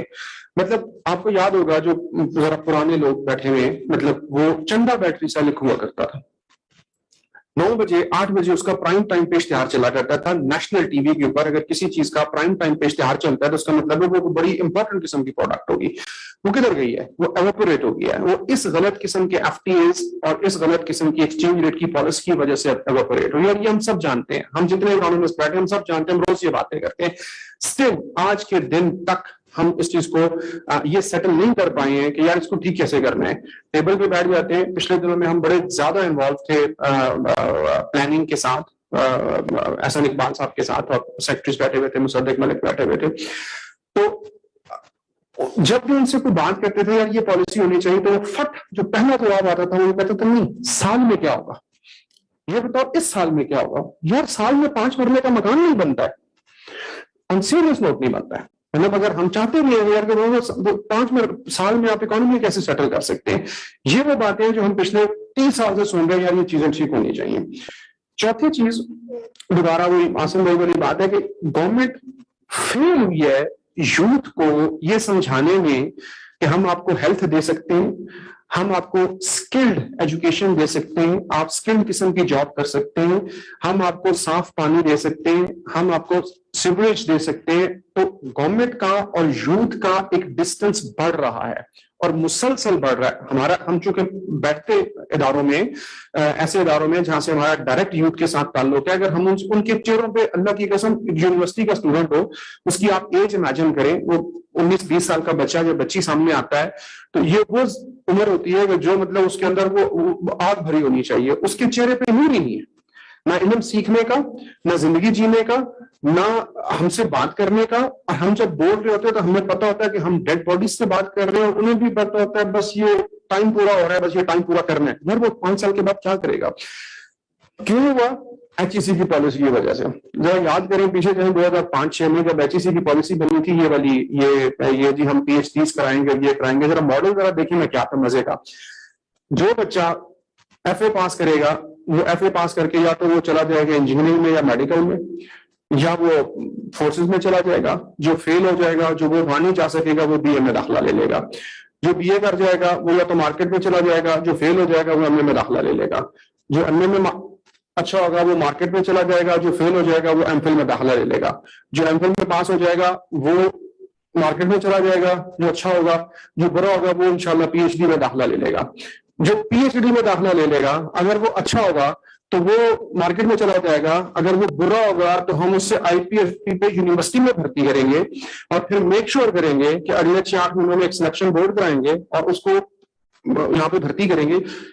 और ये पिछले 15 सालों से हम कर रहे हैं। एक बंदा 20 साल से 15 साल से मुसलसल फेलियर का शिकार है, वो उसको आप एज अ उस्ताद खड़ा कर रहे हैं रोस्टर पे, वो कहां से स्किल्ड लेबर पैदा करेगा? वो कहां से मोटिवेट करेगा? वो खुद डिमोटिवेटेड है। मतलब हमने क्राइटेरिया क्या रखे हैं? अभी वकार भाई से बात हो रही थी कि भर्ती के जेली गलत किस्म के पेपर पब्लिश करना, और मुसलसल ये होता चला जा रहा है और होता रहेगा। और इस पे कोई बंदा, मतलब हमें पता है ये मसाइल हैं और ये हम ये बातें कर रहे हैं। किस्सा मुख्तसर ये है कि हमारी इकोनॉमी का जो बेस है ना, बेस वो जो इकोनॉमी की वो जो होती है ना कि यार कि हम अगर आज कुछ करना भी चाहते हैं तो हमें ये बेस, मतलब बिल्कुल ऐसा ही है कि मुझे बिल्कुल दौड़ना आता है, मुझे पता है कि यार रेस कैसे दौड़ी जाती है, मुझे पता है कि क्रिकेट कैसे खेली जाती है, मुझे पता है कि मैं टेनिस कैसे खेल सकता हूँ, मुझे पता, रूल्स मुझे सारे पता है। मैं यासीन बोल्ट की तरह दौड़ नहीं सकता हूँ, ना मेरे हार्ट में वो जान है ना मेरी टांगों में जान है। मैं वो मेडल में नहीं जा सकता, मैं बाबर आजम नहीं बन सकता, इसलिए कि मेरा पोटेंशियल ही खत्म हो गया है। मुझे अभी सारी बात करते हैं कि हम जहां कहीं से कोशिश भी करते हैं ना कि यार इकोनॉमी ठीक हो जाए, तो इकोनॉमी ठीक नहीं हो सकती। तो जब तक अगले 15-20 साल हम मुसलसल उसमें ये जो कॉस्मेटिक्स है ना, ये वाली ये जी के साल में ठीक हो जाएंगे, 2 साल में ठीक हो जाएंगे, 5 साल में ठीक हो जाएंगे, वो अगले 70 साल भी हम यही करते रहेंगे जो करते रहे हैं। वो एक लाइन वो हमने पिछले दिनों में उसमें नॉम चॉम्स्की के साथ एक डिस्कशन के दौरान बात हो रही थी। उसने कहा था यार कि अगर रीसेट करना हो तो क्या करेंगे? तो उसने कहा कि रीसेट अगर करना है ना, मैंने उससे कहा था कि यार कि अगर हम लोग पाकिस्तान को रीसेट करना चाहें तो कहां से करो? तो उसने कहा 2 काम करो, एक तो तुमने ये रीजनल एक्सट्रीमिज्म से बाहर आओ, और एक तो रिलीजन एक्सट्रीमिज्म से बाहर आओ। और उसके बाद अगली कुछ चीजें सेटल होंगी। और तो कहने की बात यह है कि अगर दूसरे राउंड में आएंगे तो दूसरी बातें भी करेंगे। 5 मिनट सर मेरे पूरे हो गए। This is from my side. So thank you for suggesting some resetting. उससे पहले तो मुझे लगा आपने सारा मलबा मेरे ऊपर डाल दिया आखिर में आके। Thank you so much. But I think two very important message coming at the last line. जो आपने हमें की, thank you so much. Given कि हम time बहुत short है, so let me move directly to next speaker, please.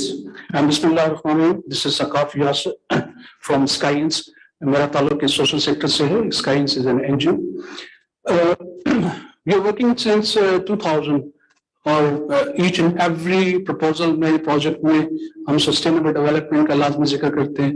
We have been trying to input the stakeholders analysis, and third is the participatory approach. But I didn't find any one project इस 22 सालों में जिसमें हमने इन तीनों में से कोई एक भी objective gain किया हो। There are so many reasons that we have failed in many directions, but taking little time, let me share directly come to the economic system. I believe that each and every country have its own political system, and the political system is based on economic system. Economic system को जब तक हम target नहीं करेंगे उस वक्त तक मेरा नहीं ख्याल कि हम किसी मसले को हल कर सकते हैं। कम्युनिज्म जो था दैट वाज फेल्ड, सोशलिज्म या कम्युनिज्म आप कह लें फेल हो गया। उसके बाद अगर हम कहें capitalism also brought hunger and disability, भूख और इफ्लास ही लेकर आया है दुनिया में, और फिर इस्लामिक सिस्टम ही रह जाता है। और जब हम ये कहते हैं कि पाकिस्तान का जो इस्लामिक रिपब्लिक ऑफ पाकिस्तान है, नाम तो हमने मुसलमानों वाला रखा हुआ है और काम हम दूसरे इकोनॉमिक सिस्टम्स के कर रहे हैं, तो यहाँ पर कहा जाता है कि कौन सा इस्लाम लाया जाए, तो कौन से सेट का इस्लाम लाया जाए। अगर मौलवियों के इस्लाम पर अगर हम डिपेंड करते रहे तो मेरा ख्याल है कि we will never achieve our objective. इसमें इकोनॉमिक सिस्टम हमें चेंज करना पड़ेगा, हमें इस्लामिक इकोनॉमिक सिस्टम लाना पड़ेगा। मैं दो मिसालें दूंगा, एक इंटरनेशनल और एक national. When we think about which is the best bank in Pakistan, तो मेरे ख्याल से कि हमारे ज़हन में फौरन it comes in our mind that Mizan Bank is the best bank in Pakistan. That's more than 700 branches in Pakistan operating, and each branch is 1 billion branch. और इतना रश है कि किसी भी दूसरे बैंक में मुझे नजर नहीं आता, just because of the reason they are following the Islamic economic system. और इस्लामिक बैंक है, प्रीमियर इस्लामिक बैंक है।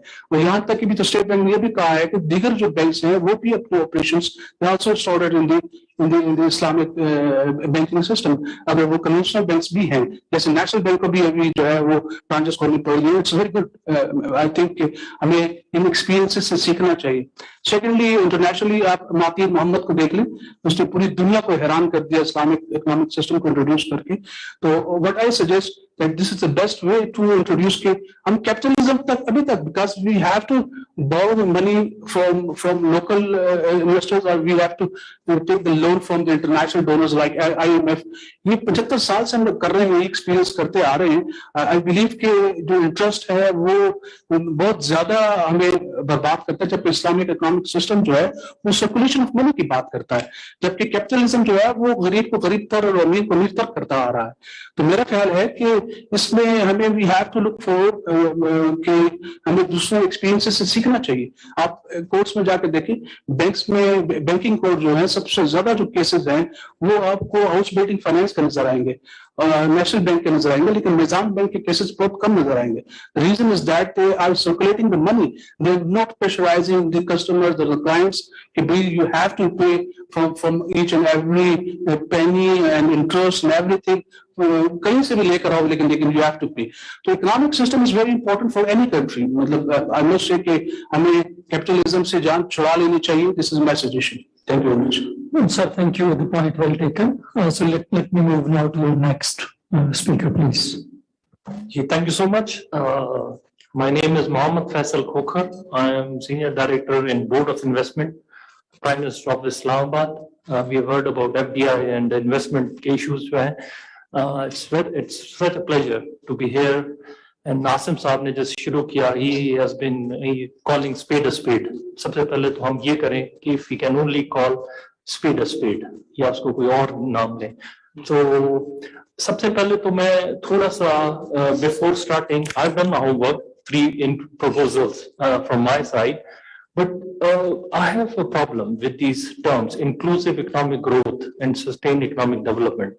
You know, Pakistan being, let me clarify, I'm not here official representation of Board of Investment. By the way, BOI is an IPA.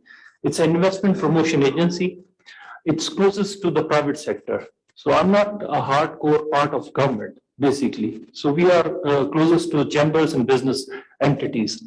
इसमें एक चीज जो what bothers me as a student of economics is Pakistan is a leaking bucket. जैसे एक fellow उन्होंने participant ने already एक वो कर दिया बताया है share किया है कि look at the losses we are making in PIA, railways and IPPs.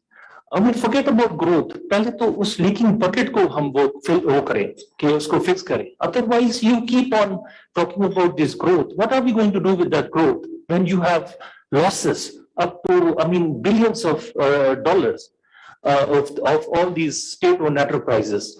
So we really have to, do a sort of forensic audit of every ministry or public sector organization, starting from water and power, and railways and PIAs, how much losses they are making. And I wish SDPI can come out with this white papers, let the whole nation, the Pakistani people know that how much losses we are making every year, these state-owned enterprises. Now coming to this proposal, inclusive economic growth. Now, I'm not an academic, I'm not a researcher, I'm just a practitioner, a civil servant in working in Board of Investment. I have, on the basis of my experience in working in an investment promotion agency, and before that I was part of Privatization Commission. Let me my first proposal is to do with CPEC. There was a talk about CPEC, China-Pakistan Economic Corridor. So for me, I still remember I'm really fond of and I follow Mr. Saqib Shirani. He's such a good macroeconomist. And one day in this hotel, we were sitting and he explained what is CPEC. He clarified few things, which I really want to repeat. He said that the economic partnerships is between two equal partners. It's not possible that you can have a China-Pakistan economic corridor between a country which is 100 times more advanced and a country like Pakistan. So this is not a China economic partnership. Let me clarify. And I really agree with what he said. It's basically strategic, objective. It has strategic objectives to counter India and regional things. And I don't know how much it's trying to, fulfill that objective of achieving strategic, regional supremacy and countering India through CPEC. And also, once we hosted a panel or a delegation from Karachi Chamber of Commerce and Industry. And would you believe that Karachi Chamber of Commerce and Industry delegation that is sitting in the financial hub, the Karachi is financial hub, and its members are some of the richest and some of the most, active industrialists in Pakistan. They were saying that they have no idea what CPEC is. Nobody has approached CPEC about CPEC project to a chamber, Karachi Chamber. So inclusive, let the chamber people or Karachi Chamber, this planning commission has been looking after the CPEC project, but this is, I'm telling you, the level of inclusiveness of business chambers in the CPEC project, because it has, its objectives are quite, strategic rather than economic. Second point is during my studies in England, I did a research on, why democracy has repeatedly failed at Pakistan. So, and I remember my teacher, she suggested that, the term you used, the democracy has repeatedly failed in Pakistan by default and by design. We have structural problems. It's not just a matter of over and over, we keep on discussing about why we have political uncertainty. So in the second part, if you would allow me, I will, in detail discuss about how can we strengthen the political system in Pakistan that would help strengthen democracy in Pakistan and that will help in continuity of democratic process. In that context, the one solution I would like to bring about is we have public-private partnership law. It's there. And it's one of the best solutions for this inclusive economic growth. You let the private sector join the public sector in PPP arrangement, let them invest, let them manage these state-owned enterprise. Let me share with you here. Qatar Investment Authority, Qataris were here in Pakistan, in Islamabad. They offered that you give us Islamabad Airport, Lahore Airport, Karachi Airport. Let us in PPP arrangement. We will manage, we will invest. And you know, if some of you have visited Doha and seen the Qatar airport, I mean, they are really good. They have learned the best practices in terms of management of aviation industry, and beside other, they also offer tourism to come. So this public-private partnership, I don't know, bureaucracy or the establishment is reluctant.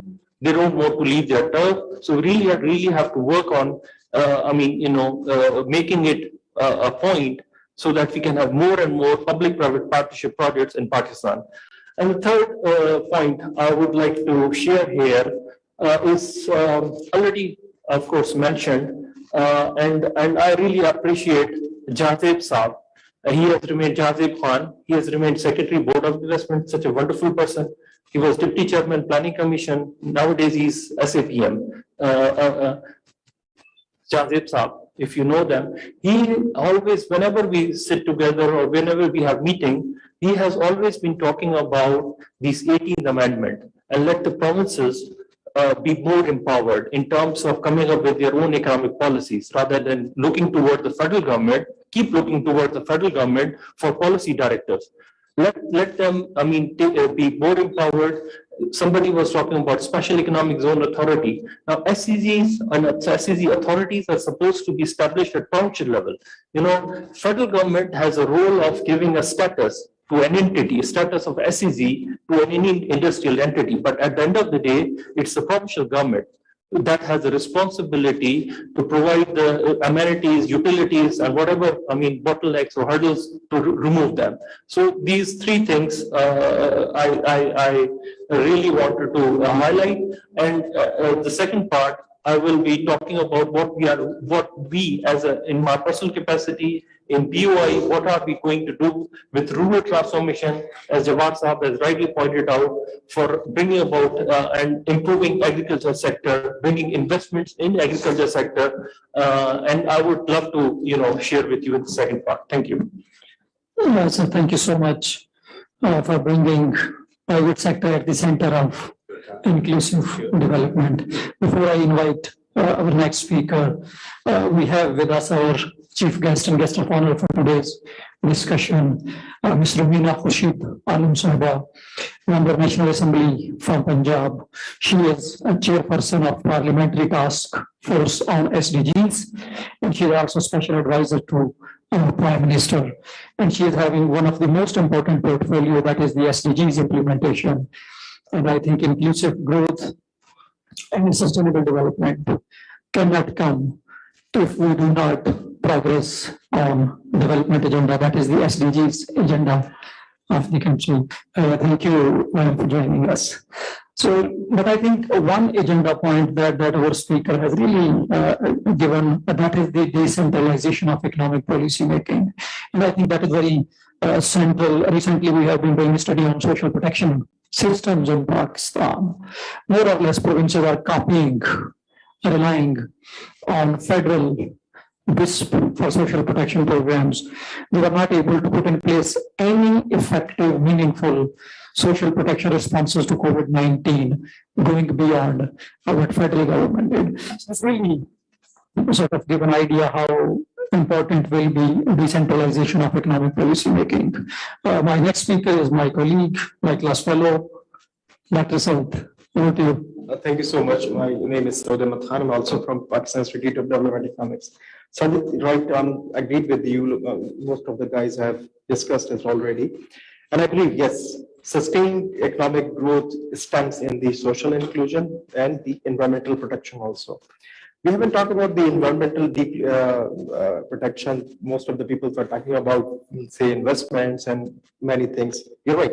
But the thing is that before us, as far as the environmental disasters are concerned, foreseen disasters are concerned, sorry, we Pakistani are already living in the future. हमारे साथ ये हो चुका है. और बहुत बड़ा disaster आपके साथ जो है ऑलरेडी हो चुका है and people are street saying कि नहीं यार हम तो अभी भी लेस देन 1% जो है ना हमारा शेयर है इसके अंदर but let me give you a caricature of the Pakistan जो मैंने थोड़ा सा डेटा एनालिसिस के अंदर जो ना देखा है बेसिकली इकोनॉमेट्रिशियन और वो मैं आप लोग साथ 3 पॉइंट्स में शेयर कर लेता हूँ this 1% less than 1 percentage points has doubled in last 3 decades. It was like 0.3 percentage points in 1990 and now it is around 0.67 percentage points. So ठीक है अभी भी कम है 1 percentage point से लेकर it is double.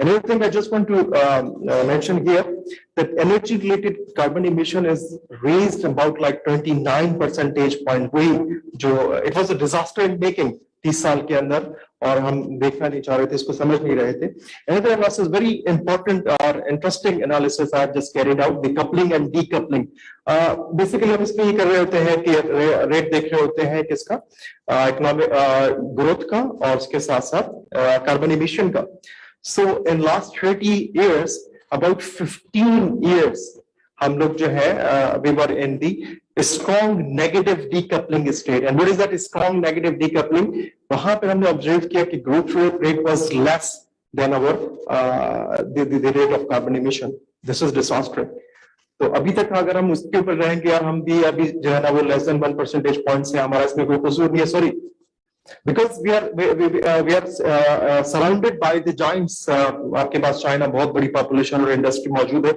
इंडिया आपके पास मौजूद है हम सारा का सारा ब्लेम उनके ऊपर डाल दें लेकिन खुद को भी हमें इस बारे में सोचना चाहिए so in this with this backdrop और ये सारी की सारी situation I have some suggestions like कुछ लॉन्ग टर्म्स बात है और कुछ जो है वो short term let me allow you like population is a time taking bomb nobody think about it we need to contain or restrain or kuch bhi karna chahe whatever our mullahs allow us through their fatwas khuda ke liye iska kuch na kuch zarur kariye because we are consumption led growth economy more population जब आप inclusion की बात करते हैं तो what type of at what length inclusion like 100 बंदे हो 200 हो 2 लाख हो कितने बंदे हो जिसको मैं इसके अंदर इंक्लूसिव कर सकता हूं so this is a time ticking bomb इसके बारे में जरूर कुछ ना कुछ जो है सोच लेना चाहिए इसको देख लेना चाहिए another thing is like जैसे भी लोगों ने बात की बहुत सारी yes you are right हम we need to shift ये तो आम सी बात है कि आपके पास एनर्जी रिसोर्सेज को सस्टेनेबल की तरफ आप लेके चले जाए और उसके अंदर इन्वेस्टमेंट करें ये भी बहुत सारी ये यूजुअल बातें जो हमें करना है but for the fighting like अभी जो हमें करना चाहिए मेरे ख्याल है कि हमारी फॉरेन ऑफिस से ज्यादा बेहतर तो जो है यूएन सेक्रेटरी हमें सपोर्ट कर रहे हैं और वो वहां पर जाके जो है ना हमारी आवाज को उठा रहे हैं इमीडिएटली हमें फॉरेन से प्रेशर इस चीज को लेके जाना चाहिए और ठीक है हमें तो पता है लेकिन लोगों को समझाना चाहिए कि we are the victim of a problem we are not part of it like हमारा इसमें कोई कसूर नहीं है डेट बहुत बड़ा प्रॉब्लम है इसके बारे में हमारे वजीर आजम या पॉलिटिकल में इसको इन्वॉल्व करने की कोशिश करूंगा कि वो कोई बात नहीं कर रहे हैं कि यार इतना सारा हमारे पास फॉरेन डेट है उसको ही थोड़ा सा लीवे कर दिया जाए या एक्सटेंड कर दिया कुछ ना कुछ इस बारे में हमें जो ना करने की जरूरत है जो कि बहुत इंपॉर्टेंट है वो चीजें जो है हम लोग इसमें नहीं कर रहे हैं अच्छा थोड़ा सा और फोर्सिंग भी हो जाना चाहिए फायर फाइटिंग के साथ साथ as far as the जो एरिया मुझे पता है उसके अंदर almost 90 percentage points जो हमारा staple food का एरिया था वो is under water and the sowing season is like मेरे ख्याल में नवंबर दिसंबर में शुरू हो जाता है we don't have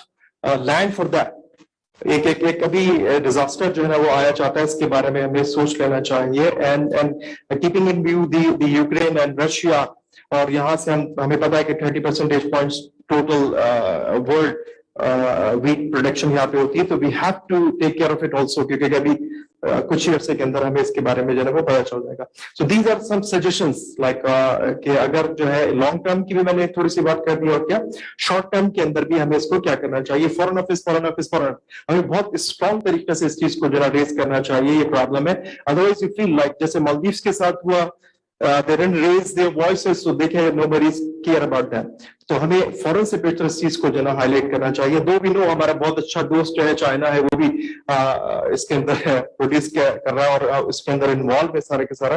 اور ایک اور امپورٹنٹ چیز کہ یار ہم اپنے نیبرس کو بدل نہیں سکتے, ہاں ان کے ساتھ بہیویئر تو بدل سکتے ہیں نا. تو ایٹ لیسٹ اس بارے میں ہمیں جو ہے لانگ ٹرم میں یار سوچ لینا چاہیے, لائک کچھ نہ کچھ اس کے بارے میں ہم لوگ کو جو ہے نا سوچنے کی ضرورت ہے. جب یہ چیزیں ہماری سیدھی ہوں گی تو امید کرتا ہوں کہ people will listen, the world will listen to us, otherwise nobody care about it. So these are the important things. I get your point. Thank you, Dr. Saud. You always get my point. And this is good to see focus on environmental degradation and sort of balancing the both environment and the economic activity or economic growth. But I think you have a good work, outlined good work for Foreign Office. We hope that my colleagues from SDPI, those who are leading this session, will be taking this message to Foreign Office. We have also representation from Parliament. We'll try to. But I think one strategic agenda point that you really highlighted, and that's very close to SDPI's work that we already starting sort of thinking to start, that is the debt relief, global debt reliefs. Government of Germany is sort of conducting an sort of event in November to develop a systematic framework for the countries who are flood affectees, those who qualify for debt reliefs. But I think you made it very importantly a right point that so far we haven't heard much strategic, systematic effort from government of Pakistan. I think that is the second message that came from me that is very important. So let me now move to next, Khurram Saab. بسم اللہ الرحمن الرحیم. میں نے تقریباً صرف 4 گزارشات آپ لوگوں کے سامنے رکھنی, کیونکہ آج کا جو ہمارا موضوع ہے وہ کیونکہ میں اس کو جی بھی رہا ہوں اور اس پر بات بھی کرنے والا ہوں. اگر یہ آج فزکس کی محفل ہوتی تو بہت انٹرسٹنگ موضوع ہوتا, کیونکہ میں اس کو ایکسپیرینس بھی کر رہا ہوں اور اس پہ رائے بھی دینا چاہتا ہوں. سب سے پہلے یہ کہ ہمارا جو عمرانی معاہدہ ہے وہ کافی عرصے سے مجھے لگتا ہے ایکسپائر ہو چکا ہے ریاست کے ساتھ, کیونکہ ریاست نتائج پیدا کرتی ہے. جب بھی کوئی بچہ جو پیدا ہوتا ہے یا جب وہ آتا ہے تو جیسے فرمایا گیا کہ ہم اس کے 60 سے 70% جو اس کے زندگی ہے طے کر چکے ہوتے ہیں. تو جب اس دنیا میں آتا ہے تو وہ اس کے والدین سے وہ سوشل کانٹریکٹ جو انہوں نے ریاست سے ایک محب وطنی کے بنیاد پہ کسی بھی بنیاد پہ طے کیا ہوتا ہے وہ اس بچے کے حوالے کرتے ہیں. تو جو اس انکلوژن میں ہم نے بوجھ غربا پر ڈالنا ہے کہ وہ پلاسٹک نہ خریدیں, فلاں نہ کریں, ٹیکس دیں, ٹولز کی سائٹ سے نہ گزریں, ذمہ دار شہری بنے, لائٹ بند کر دیں, تو وہ انہوں نے انصاف انکار کر دیا. اس کے اوپر آپ کسی بھی علاقے پہ کہیں بھی محفل کر کے دیکھ لیں تو آپ کو آگے سے تمام بوجھ حکومت یا ریاست کی طرف ڈلتے ملے گا. اسی کی ایک ضمنی بات میں آگے رکھنا چاہوں گا, کیونکہ میں بھائی سوشل سائنس سے ہوں, تو جیسے سر نے ہمارا معیشت کی طرف دیکھنے کا انداز کافی مختلف اور منفرد ہوتا ہے. تو جیسے جو منیمم ویج کا تصور ہے وہ اٹ سیلف اسپیک کرتا ہے کہ ہم کتنا انکلوڈ نعوذ باللہ من ذالک ایک آدمی کو کرنا چاہتے ہیں معیشت میں, جب اس کی 30 دنوں کی قیمت 20,000 روپے لگتی ہے. وہ طے کر دیتی ہے اس دن ایک فلسفیانہ سطح پر کہ تمہاری 6 فٹ کی قیمت ملٹی پلائی بائی 20 دن 20,000 روپے, اس میں جی کے دکھاؤ. تو کم از کم ایک آئیڈیلسٹک ڈریم ریاستی سطح پر ضرور دیکھے جاتے ہیں. ہسٹری میں ہوا ہے, مطلب کہ بڑے بڑے خواب رینیسانس آئے اور وہ اب جا کے پورے وغیرہ وغیرہ. دوسری کچھ بات میں احتیاط کروں گا, اس کو میں اسکپ کروں. اچھا, دوسرا یہ ہے کہ ٹیکنالوجی نے جو انکلوژن کرنی تھی وہ ہماری طرف معطل رہی. ہم ٹیلی فون کے استعمال کو انٹرنیٹ سے کینیڈا فون کر لینے کو ترقی سمجھتے رہے. ہم نے سمجھا وہ بہت ترقی آ گئی, کمرے میں ٹھنڈی ہوا کا داخل ہو رہی ہے تو ہم سمجھ گئے وہ ٹیکنالوجی آ گئی. ٹیکنالوجی میں جیسے ڈاکٹر سعود نے فرمایا, ڈاکٹر جلیل نے فرمایا, my very seniors at office, ہمارا سب سے بڑا جو چیلنج اس وقت خوراک کا ہے, اس کے اوپر ہم سے 400 گنا چھوٹے ملک ہم سے زیادہ خوراک پروڈیوس کر رہے ہیں. اور ان غربا نے ٹک ٹاک کی بجائے انہوں نے اس اینڈرائڈ فون سے وہی فوائد حاصل کیے جو ہو سکتے تھے. ابھی کے پی بورڈ نے جب ڈاکٹر جلیل ہمارے پاس ڈیٹا ویب سائٹ انویل کی پائیڈ میں, تو ہمیں یہ بات پتہ چلی کہ اگر صرف یہ دیکھ لیا جاتا ہے کہ بارش کے ساتھ جی پی ایس میں کہ رستے میں کون سی چیزیں ہیں تو بہت بڑا فلڈنگ بچ سکتی تھی. لیکن ہم نے وہ فوائد لینا نہیں چاہتے. ہم مطلب ہمارا ایک فارمر آپ خود دکھا دے جو ویدر اپڈیٹ دیکھتا ہو اینڈرائڈ پہ, لیکن وہ فیس بک پر ہے. سب سے بڑی کمیونٹی فیس بک کی پاکستان مہیا کر رہا ہے اس وقت پوری دنیا کو. یہ خیر یہ بھی ایک ضمنی سی بات تھی. تیسرا جو بہت اہم موضوع پائیڈ میں ہمارے وائس چانسلر یا ہمارے صدام نے بھی تھوڑا سا ذکر کیا, سر نے بھی, وہ ہاؤسنگ ہے کہ ہماری اس وقت, اس کے اوپر میں ایک بہت چھوٹی اگزامپل دے دوں کہ پاکستان کی جو ٹیم ہے کرکٹ کی اور جو KPL کی 4-5 ٹیم ہے, ان سب کے اسپانسر ریئل اسٹیٹ کمپنیز ہیں.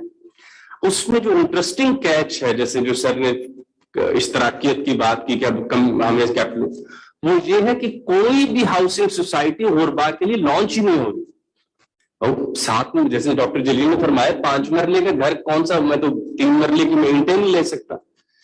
تو انکلوسیو اکنامک گروتھ میں وہ کون سی نئی پروڈکٹس ڈیزائن ہوں گے جس سے غریب کم از کم سمجھے کہ ریاست میں 2000 روپیہ دے کے بھائی دھتکار نہیں رہی. وہ سنجیدہ ہے مین تبدیلی کے بارے میں. اور ہاؤسنگ کے اوپر ہماری پائیڈ کا خصوصاً ان کا بہت کام ہے. جس طرح سے ہمارے ملک میں ہاؤسنگ ایک مصنوعی مسئلہ پیدا کیا جا رہا ہے, جس طرح سے ہاؤسنگ سوسائٹیز بن رہی ہیں اور جس کے چند بینیفٹ, چند بھی زیادہ ہوں گے, ایک ہاتھ پر عالم بینیفیشریز ہیں, اور جس طرح وہ ڈیڈ کیپٹل کریٹ کر رہے ہیں وہ پاکستان کے لیے بہت ہی گھناؤنا خواب ہے. اور ایسے لگ رہا ہے کہ ہم پوری دنیا کے لیے کوئی ہاؤسنگ پروجیکٹ بن چکے ہیں. اور پھر کسی صاحب نے بہت درست فرمایا کہ اس میں انویسٹمنٹ بھی غیر والوں کی ہے, اندر والوں کی انویسٹمنٹ بھی نہیں, اور غریب صرف اس کی ونڈو شاپنگ کرے گا. اس کے لیے اکنامک گروتھ میں اس میں کوئی جگہ نہیں, اس کے اوپر ہمیں دیکھنا چاہیے. آخر میں ڈاکٹر جلیل نے بہت خوب فرمایا تاکہ ریاستوں کی قسمت, مملکتوں کی قسمت انڈیویجولس کے علاوہ کسی نے کبھی نہیں بدلی, کوئی فورن وغیرہ نہیں آتا. تو اس میں مجھے تھوڑا موقع ملتا ہے یوتھ سے گفتگو کا, تو ہمیں بس ایک اندازہ ہے یوتھ ہے, ہمارے پاس کوئی یوتھ بلج نہیں ہے. یوتھ بڑے تشنگی رکھنے والے لوگ ہوتے ہیں, وہ بڑے بدلنے والے لوگ ہوتے ہیں. ہماری یوتھ میں جیسے ڈاکٹر جلیل نے فرمایا مرجھائے ہوئے چہرے, جو اس وقت پورا آدھا پاکستان, آپ نے 9th کا رزلٹ کل دیکھا. میں میم کو یہ کہنا چاہوں گا کہ اس کے اوپر ایک ہنگامی میٹنگ بلائیں. آپ کی پاکستان کی 9ویں پوری جماعت فیل ہو گئی. رشیا کی کہاوت ہے کہ جناب والا اگر عدالتوں میں فیصلے ٹھیک نہ آ رہے تو اسکولوں میں دیکھو پڑھا کیا رہے. لٹمس ٹیسٹ ہی ہوتی ہے نا کمیونٹیز میں. پوری 9ویں جماعت پاکستان کی فیل ہو گئی, اور ہم نے بارش آ گئی تو فلاں ہو گیا, ڈالر 210 کا ہو گیا, 213 کا ہو گیا. میں اکثر ڈاکٹر جلیل کو مزاح میں, بڑے بھائی بھی ہے, کہتا ہوتا ہوں بھائی ڈالر 110 کا ہو گیا, تب کیا میں بہت عالم بن جاؤں گا؟ تب بھی ہمارا انٹرنیشنل کمیونٹی میں ایسے کی ایسے ہی رہیں گے. تو ابھی یہ بہت اہم ہے. میم جو ہے یہ بہت یوتھ کے ساتھ یہ بھی انٹریکٹ کرتی ہے. اس وقت ہمارے ملک میں ایک اور یلغار ہے جو ابھی ایک اور ٹائم بام ہے, جو انکلوسیو اکنامک گروتھ پہ کرے کہ بچے اسکول سے باہر ہیں اور ایک ڈیجی اسکل کے نام پر ایک نئی چیز میں جا رہے ہیں, جس کے اوپر کچھ لوگوں نے بہت بڑے پیمانے پر حکومت کو آگاہ کرنے کی کوشش کی ہے کہ بچے اسکولوں میں اچھے لگتے ہیں اور ایک عمر کے بعد وہ کام کرتے اچھے لگتے ہیں. یہ ترتیب اگر بگاڑیں گے تو ابھی یہ بھی بہت بڑی ایک ہمارے اوپر ٹائم بام ہے. تو میری یہی ہے کہ اکنامک گروتھ کے لیے انکلوسیو, بس لاسٹ 30 سیکنڈ, ہمیں اپنا عمرانی معاہدہ دوبارہ سے اسٹیبلش کرنا ہے کہ غریب بھی بوجھ اٹھائے اس تبدیلی کا جو حکومت لانا چاہ رہی ہے, اور حکومت بھی ایک سنجیدگی دکھائے ان کو تبدیل کرنے کے لیے, ورنہ عموماً رسمی باتیں ہوں گے وہ اس طرح ہوں گی. بہت شکریہ. Khurram sir, thank you so much for bringing social contract at the center of this change, transition towards sustainable development.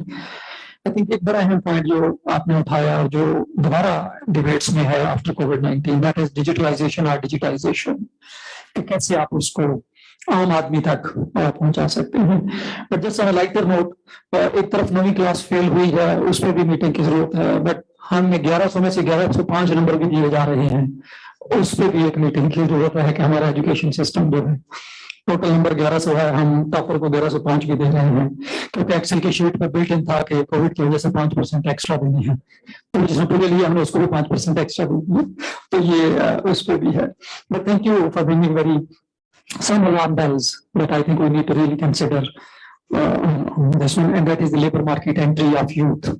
جو کیسے اس کو اکوٹیبل کیا جا سکتا ہے, خاص کر آسم صاحب نے بھی شاید اس پہ پوائنٹ رکھا تھا, اور میں نے بھی اس پہ شاید ایک پوائنٹ ایڈ کیا تھا کہ chances of a child to be a dishwasher is 60% the day he is born if his father is dishwasher. अगर वो रिक्शा ड्राइवर का है तो 60% चांसेस है कि वो उसी से मिलती जुलती कोई जॉब जो है वो कर पाएगा. Only 0.9% प्रोबेबिलिटी कि वो high decent work high skills में जा पाएगा the day he is born given the data of Pakistan. That is the scale of inequitable distribution of economic participation, health, education, jobs. So let me now move to Dr. Neelam. Dr. Neelam, to you. Thank you doctor Sajid. और मेरे सामने मेरे सारे professor बैठे हुए हैं, doctor Jalil, doctor Saud and मेरे mentor Asim Sajjad साहब, साजिद अमीन भी. आप सब ने बात की सिस्टेमिक जो क्राइसिस है. आसिम साहब ने सिस्टेमिक क्राइसिस की बात की कि ओवर द ईयर हम जब तक उस सिस्टेमिक क्राइसिस को एड्रेस नहीं करेंगे, हम आई थिंक इश्यूज को डीप डाउन बाइसेक्ट करके सोल्यूशन की तरफ नहीं जाएंगे. इंक्लूसिव ग्रोथ जो आपका टॉपिक भी है, आई थिंक अब तक it was desirable, but this is the time, this urgency of having an inclusive growth. और उसमें सऊद साहब ने इकोलॉजिकल क्राइसिस की, एनवायरमेंटल क्राइसिस की बात की. I think one very important aspect which I think अभी तक आसिम साहब ने क्लास की बात की, उसी के अंदर जेंडर का जो एस्पेक्ट है, दैट इज नॉर्मली इस तरह की डिस्कशन में बिल्कुल टुवर्ड्स द एंड आके वो लास्ट मैटर ऑफ डिस्कशन रहता है कि जो हमारा जो सिस्टेमिक क्राइसिस के अंदर जेंडर का एलिमेंट कितना इम्पोर्टेंट है. जब भी पॉलिसीज बनती हैं उसमें हाउ फार दोस पॉलिसीज और स्ट्रेटजीज आर जेंडर रिस्पॉन्सिव. हमने बहुत सारे और जगहों पे भी देखा, बट जब भी कोई काउंसिल बनता है, जैसे हमने पाकिस्तान का इकोनॉमिक सिक्योरिटी काउंसिल या नेशनल इकोनॉमिक काउंसिल एक बना था इमरान खान के दौर में, तो उसमें भी जितने भी एक्सपर्ट्स थे, there was not a single woman who was representing the women of Pakistan. थोड़ा सा शोर मचा तो एक दो फिर खवातीन को उन्होंने काउंसिल के अंदर ऐड कर दिया. मोर रिसेंट की फ्लड्स की बात हो रही है. सऊद साहब ने कहा एनवायरमेंटल क्राइसिस को हमने कैसे टैकल करना. यहाँ पे हमने देखा कि खवातीन के लिए जेंडर एस्पेक्ट को जहन में रखते हुए कोई हमने पॉलिसी नहीं देखी. आप ये देख रहे हैं कि फ्लड्स में सिंध में या इंटीरियर जहां भी फ्लड्स में लोग इफेक्टीज हैं, वहां पे सबसे ज्यादा जो वल्नरेबल तबका है वो खवातीन है. आप खवातीन के अंदर सेक्सुअल वायलेंस है. 11 से 15 एज की ग्रुप की खवातीन जो बच्चियां हैं, उनकी जो सैनिटरी नीड्स हैं और बहुत सारी ऐसी चीज हैं जिसमें हमने एटलीस्ट गवर्नमेंट की तरफ से कोई रिस्पॉन्स नहीं देखा. हमारे बहुत साथी लोग हैं जो कर रहे हैं, इन चीजों पे काम कर रहे हैं. खवातीन की डिमांड्स को, नीड्स को ध्यान में रखते हुए they are reaching out to the women of Pakistan flood affectees में. तो यहाँ आपको नजर आता है कि पॉलिसी सर्कल्स में खवातीन को ज़हन में रखते हुए किस तरह से पॉलिसीज बनती हैं और कितना उन्हें सीरियस लिया जाता है. जैसे हमने खवातीन को, again come to the issue of gender, अक्सर I take the metro station towards my home और मुझे उस पर बैठते हुए आई फील वेरी रिलैक्स, क्योंकि आपको नजर आता है कि अच्छा this state which is providing a safe transportation mode to at least मर्दों को तो है, बट खवातीन के लिए it's a very safe transportation facility कि खवातीन अपने घरों से निकलती हैं and they take the metro station, they come to their job stations, which I think should be scaled up more. ना सिर्फ इन अर्बन सिटीज में बल्कि रूरल एरियाज में भी इन फैसिलिटीज को, जहां स्टेट आपको विजिबली नजर आता है, at least providing the kind of facilitation to the vulnerable section of the society. So there are many other aspects of it. SDGs की जब हम बात करते हैं, I'll just put one last comment on the SDGs. This particular inclusive economic growth for sustained development, I think, is the SDG 8 of the जो आपके 17 goals हैं. इस पर भी I think we need to dissect it more, how reasonable the goals are. Given the existing structure we have, हमारा जो economic structure है, हम उन goals को कितना meet कर सकते हैं by 2030 और कितना the state has the fiscal space and the resources and the seriousness to allocate the resources to at least meet the SDG goals. So I think SDGs take focus to rahe, but it needs to be dissected more so that it can be made more realistically given the existing economic structure we have. But that's my point. Thank you, Dr. Neelam, for bringing gender into this analysis. And I think you very rightly said, and the world is now moving towards gender in all approach, that gender should not be a residual lens that you have to apply to policy when policy is designed and at the stage of implementation.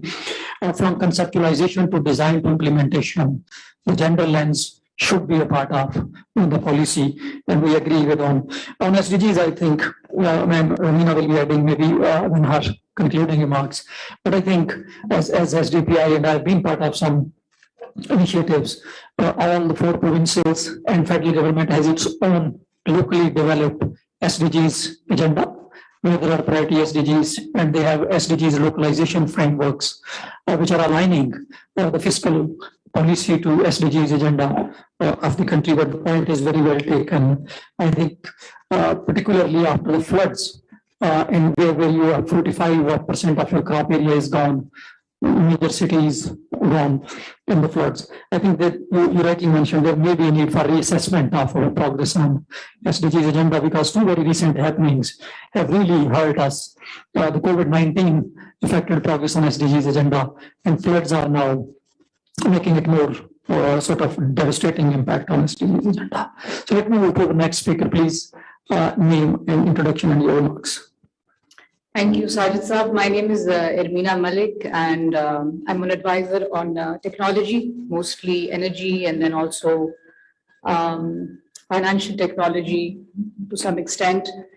Because a lot of people mentioned the issues with the energy sector, so I'll focus on those in today's discussion.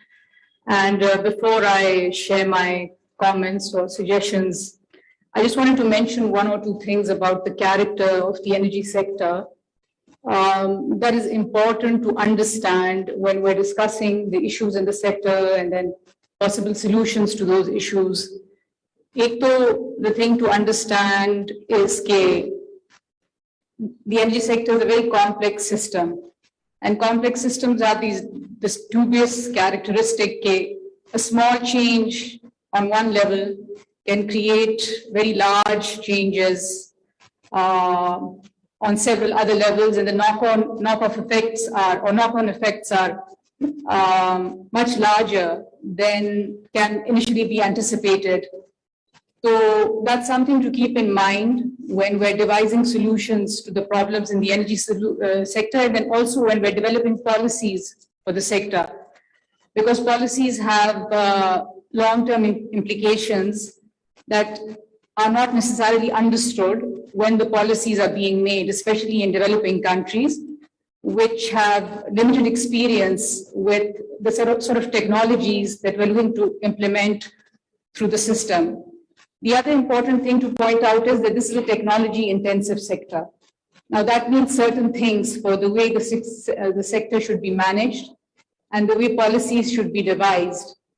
The good thing about technology-intensive sectors is that there are developing countries in the world that are ahead of us along the technology evolution curve, and so we can learn from their experiences. But the downside is that typically in developing countries, the capacity to develop and implement policies for technology-intensive sectors is relatively limited. Having said that, I have a couple of suggestions. Number one, because this is a technology-intensive sector, all policy must be data-driven. Policy formulation for this sector in particular has to rely on data that is collected through field research, which is not very difficult in Pakistan because the energy sector is more or less a monopoly. There are very few entities involved in the sector, and they gather data as a regular business process, as a part of their operational functions.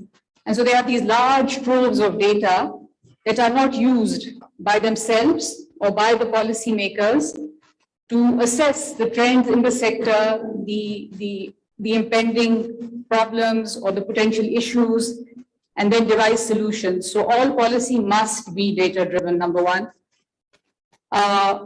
Number two, improvement of the organizations. And this is true for every sector. Organizations make or break, can make or break a sector, and this is specifically true for the energy sector. There are a number of large entities, including the distribution companies, NTDC, the transmission company, NPCC, the regulator, NEPRA, and we hear very often about the weaknesses in the management of the DISCOs. But the fact of the matter is that there is a lot of space for improvement in all the other entities as well. Strengthening of the NTDC, improvements in the NPCC, and then strengthening and enabling and giving more authority to the regulator. And so unless we address all these factors, it is not possible to begin solving the issues in the power sector, because unfortunately there are no simple solutions, since this is a complex sector and it requires well thought out, well planned, complex interventions at many different levels, which, like some of the speakers mentioned, they take time. However, this is an achievable task. It is just a matter of creating the political will, mostly, to undertake the task at hand. Thank you. Thank you for bringing us an energy sector perspective, and I really agree that simple solutions seldom are. You have to go deep, dissect, but thank you for highlighting particularly on energy sector. Let me move to now the next speaker, please. Over to you, ma'am. Okay, next, please. I am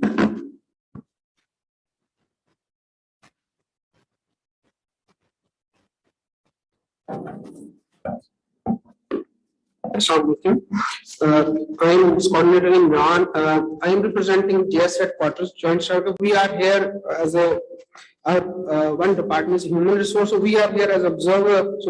So some way of observing for personal development, human resource development. But I noticed some points and contribute as a layman, because you are all here as mentors and stars of the economic zone or economics of the Pakistan. So being a layman of Pakistan, I just say a few words.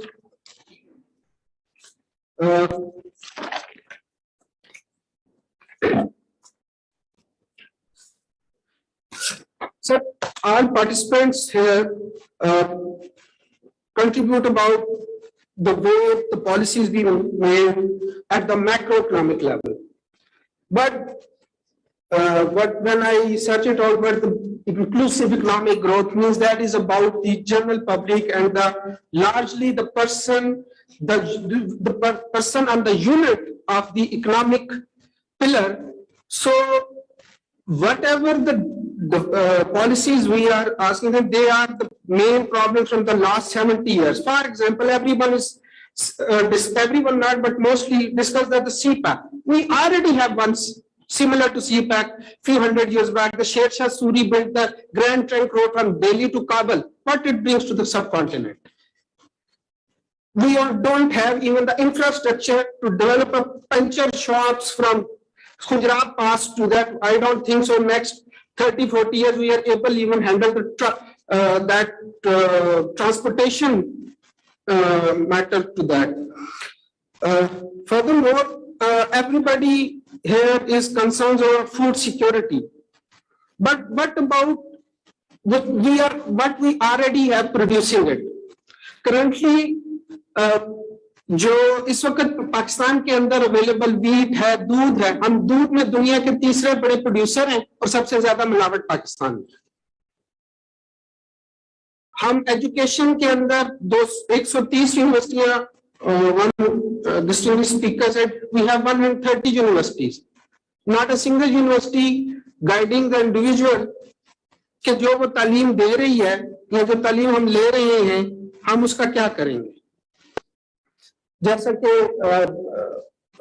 Doctor Sajid ने कहा कि 60% faith हमारा develop हो जाता है जैसे ही पैदा होते हैं। हमारे यहाँ तालीम को सेंट्रलाइज कर मेरे ख्याल में होने की जरूरत है कि आप मैट्रिक तक एक सब्जेक्ट होते हैं, इंटरमीडिएट में और बैचलर में और मास्टर्स में और। अब तो जो एक इंडिविजुअल मार्केट में आता है तालीम लेके, वो जो सर ने बात की कि करते करते तो वो जिस तरह हमारा मदरसे का था कि जी अच्छा जो डिसेबल है या जिसको कुछ नहीं आता उसको दीनी तालीम पे की तरफ ले जाए, तो सेम मैटर नॉर्मल एजुकेशन के साथ भी है, कोई उसके अंदर कोई इतना ज्यादा फर्क नहीं है। यस, फायर फाइटिंग हर जगह पर अभी भी देखा जाए तो एकदम जल्दी जल्दी जी एनर्जी क्राइसिस है, सोलर एवरीबॉडी हर जगह पे जाए, बट पॉलिसीज भी है। इंडिविजुअल ने सोलर लगाने शुरू किए तो मतलब 2-3 दिन पहले अचानक मेरी टीवी पे नजर पड़ी थी, तो वो खबर चल रही थी कि जी वो रेट अब जो वो नेट मीटरिंग है वो, जिसकी वजह से ये भी एग्जीक्यूटिव गेस्ट ने कहा कि पॉलिसीज हमारी जो है कंसिस्टेंट नहीं है। जो इकोनॉमिक जोन्स बनाए जा रहे हैं वो इकोनॉमिक जोन्स किन के लिए हैं? हमारी जो इकोनॉमिक जोन्स के अंदर जो इंडस्ट्री आएगी, अगर आ गए इकोनॉमिक जोन्स बन गए जैसे हमारे एक मोहतरम ने कहा, उसको फीड करने के इकोनॉमिक जोन्स को फीड करने के लिए हमारे पास पोटेंशियल नहीं है, और अगर वो बन जाते हैं तो उनके अंदर हमारे पास जो एजुकेशन या स्किल लेवल है, इंस्टीट्यूट्स ही अवेलेबल नहीं है, वो क्या फीड करेंगे? तो ये चीजें कुछ ऐसी थी कि जो मेरे लिहाज से कि जब हम इंक्लूसिव इकोनॉमिक की बात करते हैं और पॉलिसी मेकिंग की बात करते हैं तो उसके अंदर मेरे नजदीक हमें इनको देखना चाहिए, क्योंकि जो मेन पिलर थे कि स्किल डेवलपमेंट है, फाइनेंस, फाइनेंस जैसे उन्होंने बताया, तो फाइनेंस तो इंडिविजुअल को तो उस चक्की के अंदर हमारे यहाँ मशरूम की तरह फाइनेंस देने के लिए शुरू हो गए कि जी आप देख इस वक्त जो ये एप्स आई हैं उनके अंदर वो मुख्तलिफ तरह की जो वो दे रहे हैं, फाइनेंसिंग अवेलेबल कर रहे हैं, दे आर या क्रेडिट कार्ड उसके ऊपर दे आर 30% पर मंथ। सो आप ग्रोथ के हवाले से बात करते हैं तो कॉस्ट ऑफ लिविंग जो है इस वक्त इतनी ज्यादा किसी भी तरीके से, अगर इंडिविजुअल, हमने जब पढ़ा था कि जी जब सेविंग्स होंगी तो आप दूसरी चीज कर सकेंगे, तो यहाँ पर जितनी भी है जो पॉलिसीज हैं मुझे बहरहाल था कि कोई ऐसी पॉलिसी, ऐसी हाईलाइट जो economic matters grand macro level के ऊपर थे कि वो सेविंग की तरफ, इंडिविजुअल की सेविंग की तरफ उसमें नहीं आया। फिर हमारे यहाँ पोलराइजेशन या political what ever the appropriate word जो है, जो आप मुनासिब समझे, कि कोई एक जो चीज शुरू होती है तो उसको पॉलिटिकलाइज कर दिया जाता है या पोलराइज कर दिया जाता है। मैं रूरल सिंध के अंदर डिप्लॉयड था, वहां पर काम करता था, तो वहां पर जो विंड टर्बाइंस लगी और जब हम उधर फील्ड में करीब ही तो पूछा कि यार ये चलती क्यों नहीं? सर ये तो उस दौर की है, हमारे साथ तो कॉन्ट्रैक्ट ही नहीं हो पा रहा। तो मैं तो तुम कैसे करो जी, हमें वो जो मिनिमम पेमेंट है गवर्नमेंट वो पे करती है, हमारा चल रहा है। सो इस तरह की बहुत सारी एक के बाद एक मिसालें हैं हमारे यहाँ। तो वो एक हमें मेन थिंग जो सबसे बॉटम है कि हमें इंडिविजुअल से उभर के बात करनी होगी, हमें सबके लिए बात करनी होगी, तब हम शायद इस चीज के अंदर इसको अब आप इकोनॉमिक्स के टर्म्स में जैसे भी मोटिवेट ट्रांसफॉर्म करें वो हेल्प के लिए। Thank you. Next, please. Assalamualaikum. I am Commander Ahmad, a naval officer. Same goes with me. I am again not a subject expert. I don't know what to talk about economic growth in front of so many learned people. What I have learned, I can share some points. Rather, it's only one point. In my opinion, exclusive economic growth has always been in government focus, and many policies have been formed on this by each and every government. Maybe we have not achieved the desired growth rate, maybe because of impracticable policies or unacceptable policies. Most of the policies are sometimes not acceptable to the people or their proper implementation. This may be a reason, otherwise all this employment generation, agriculture development, poverty reduction, etc., everything has been in government focus. What I want to suggest is that in such discussions, we can always involve some of the government policymakers. We can also invite them here so that they can also listen to all this and they can also share their limitations with us. This is my only suggestion on this. Thank you, sir. We have one with us today. Yeah. We'll try to bring more next time. So over to you, please. Next. Assalamu alaikum. I'm Major Sajid. I'm also from Joint Staff Headquarters.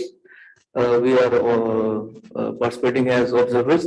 I have a few suggestions and experiences. I have served in Balochistan for 2 years, and before Joint Staff Headquarters, I was deployed in Balochistan, and I can share my experiences there. The people of Balochistan, they are living below poverty standards. My experience was they don't have electrical facilities, water facilities, basic facilities which a person must have. They lack all those facilities. The problem is that they were neglected for past 70 years and they were not brought into streamline. So this is a very good forum, or such forum should be convened on regular basis, और इस तरह के forum से जो हमारी recommendations या जो भी proposals होते हैं इनको proper implementation और concrete steps होने चाहिए. और जो बिल्कुल हमारे backward areas हैं, जैसे बलूचिस्तान है या इस तरह के और सिंध में backward areas हैं, वहाँ उनको भी मेन स्ट्रीम में लाना चाहिए. और उधर जो भी लोग बिल्कुल पॉवर्टी स्टैंडर्ड से नीचे रह रहे हैं तो उनके ऊपर गवर्नमेंट को जनरल स्पेंडिंग करनी चाहिए और इंश्योर करना चाहिए कि जो बजट एलोकेट होता है वहां पे वो स्पेंड किया जाए. अब वहां पे प्रॉब्लम ये है कि एलोकेशन होती है, पेपर्स में एलोकेशन होती है, लेकिन ऑन ग्राउंड स्पेंडिंग नहीं होती. तो वहाँ डिफेंस फोर्सेस जो है वो अपने तौर पे जो उनको टास्क मिलते हैं कि भाई आपने ये मॉनिटर करना है, तो उसमें मॉनिटरिंग में वो प्रॉपर चीज जो है ना वो यूटिलाइज होती है. लेकिन जिसकी मॉनिटरिंग नहीं होती, जिसको क्योंकि वहाँ थोड़ा सिक्योरिटी कंसर्न्स भी है, सिक्योरिटी इश्यूज भी चल रहे हैं ऐसे एरियाज में, तो वो गवर्नमेंट जो है, गवर्नमेंट जितने मशीनरी है, इंफ्रास्ट्रक्चर है, दे और सिक्योरिटी कंसर्न्स की वजह से वो अपने आप को दूर रखते हैं ऐसे इलाकों से. तो इसको जो है ना वो इसको भी फोकस करना चाहिए और इनको भी मेन स्ट्रीम में लाना चाहिए, क्योंकि वो हमारे ही मुल्क का हिस्सा है और हमारे ही पार्ट एंड पार्सल है, और इस तरह के फोरम जो है वो रेगुलर कन्वीन होने चाहिए. Thank you. Thank you, sir. Aisha? Assalamu alaikum. I'm Aisha Ilyas from STPI. Sir, मेरा ये जाती राय है कि जो हम यहाँ पे इंक्लूसिव ग्रोथ और सस्टेनेबिलिटी और डेवलपमेंट की टर्म्स इस टाइम इस्तेमाल कर रहे हैं, हम काफी डिलूजनल हो रहे हैं इस चीज के बारे में. या तो हम अंडर प्ले कर रहे हैं अपनी सिचुएशन को, या हम बहुत ऑप्टिमिस्टिक हैं. लेकिन इस टाइम 33 मिलियन पीपल जो है हमारे मुल्क के वो डिस्प्लेस्ड है. 1/3 of our country is underwater. That's not just people or not just land which is underwater. That is agricultural land, that is infrastructure, that is lives of people, that is livelihood. Everything that was built over the past 75 years that has gone down the drain. तो हमारे पास development पे तो हमारा chapter ही close हो गया, because हम develop तो इस टाइम कर ही नहीं सकते. हम तो अपना डैमेज ही सिर्फ अभी पे रिकवर करेंगे. जब हम बात करते हैं कि हमारी एग्रीकल्चर लैंड जो है वो पानी के अंदर चली गई है, इसका मतलब ये कि हमारा ये वाला क्रॉप सीजन तो गया, हमारा अगला 1 साल का क्रॉप भी गया. इसका मतलब ये कि हमारे यहाँ फूड इनसिक्योरिटी आएगी. इसका मतलब ये कि हमारे जो इस किस्म के जो अभी तक पानी खड़ा हुआ है, इसका मतलब ये कि हमारे अभी डिजीजेस आउटब्रेक्स होंगे. हमारा हेल्थ इंफ्रास्ट्रक्चर डिस्ट्रॉय हो चुका है, उसको कैसे हम मैनेज करेंगे.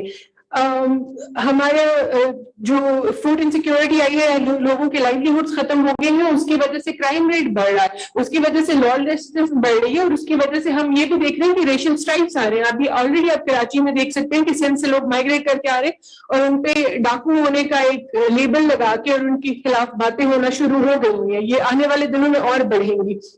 इसी तरह फीमेल इंक्लूजन की बात होती है सोसाइटी में, इकोनॉमिक सर्कल्स में, वो भी पीछे चली गई, बिकॉज जब आपका घर ही नहीं रहा और आपको एक मेकशिफ्ट अरेंजमेंट में रहना पड़ रहा है, तो आपकी फीमेल का फोकस तो उसी की हिफाजत पे हो गया, वो बाहर निकल के काम तो कर नहीं सकती। इसी तरह ऑलरेडी हम बैटल कर रहे थे कोविड के लॉन्ग टर्म इफेक्ट्स के साथ, जो कि ग्लोबल इकोनॉमिक डिप्रेशन भी आया, उसकी वजह से लिविंग कॉस्ट भी बढ़ गई, जिसकी वजह से ज्यादा से ज्यादा पॉपुलेशन हमारी ऑलरेडी जा रही थी बिलो पॉवर्टी लाइन, और वो चीज और इंटेंसिफाई हो गई है। तो इस टाइम पे इंक्लूसिविटी और ग्रोथ तो इक्वेशन से बाहर ही हो चुकी है। हमारा फोकस, हमारी रिक्वायरमेंट तो अपनी वो डैमेज को मेंटेन करना है, और उसको हम कैसे करेंगे उसका कोई तरीका नहीं है, बिकॉज आपकी डेवलप्ड कंट्रीज आपको सीरियसली ही नहीं रही। वो लॉस एंड डैमेज वाला जो एक पार्ट है उसको कहीं से सीरियस नहीं लिया जा रहा। So I think we are in a very hopeless state, और इससे निकलने का कोई रास्ता मेरे सामने तो नहीं आ रहा। Asha, thank you for bringing very reality check in a very passionate, strong way. But just one submission. To take status quo, to break status quo, you need big shocks. So sometimes shocks are the right time to think anew, to think afresh. And maybe if you can rephrase, maybe it's inclusive recovery. It can be. Inclusiveness is always a central part of there. And thank you for highlighting very short-term problems that are immediately coming from government. I'm sure we can hear from government what government is doing on this one.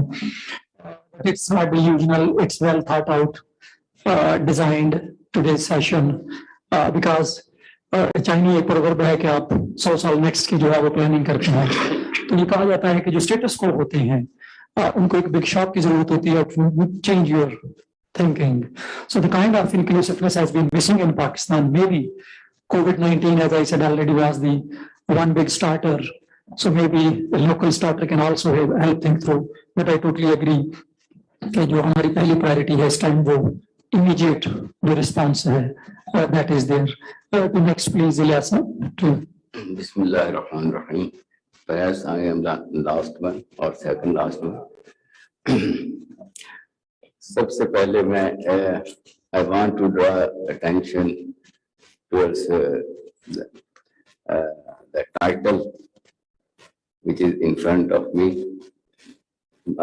We should distinguish between inclusion and sustained economic development as a result, not policy. We have to give policies to achieve these targets or these results. So we should be concise in giving policy. For example, in macroeconomics, we have 3 or 4 goals: growth, balance of payment problem, inflation. So we should concentrate specifically, not be confused, shattering our ideas, because these things which we have discussed is input-like things. We have to give just like this output.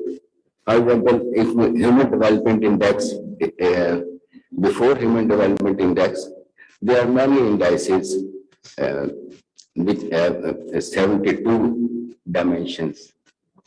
So these are, for example, beds कितने हैं अस्पताल में या कितने हैं, तो ये सारे ये चीजें, लेकिन हमें आउटपुट की तरफ कंसंट्रेट करना चाहिए कि विच represent many things or a bundle of problems. So सबसे पहले ये है कि the main problem is foreign exchange rate, foreign exchange reserves. So how to control all these problems? We have to concentrate on some very specific problem. For example, foreign exchange, we have example of China and Japan, Japan ने independence जब हासिल की जब, तो उसके बाद उसने क्या किया, सबसे पहले ये किया कि उसने प्रोडक्शन पे जोर दिया, इमिटेशन, मतलब जो कंप्यूटर चिप बनी है अमेरिका में, तो उसने इमिटेट की, उसने नकल की उसकी, और उसके साथ उसने जो है ना इंडस्ट्रियल सेक्टर में उसने ग्रो किया।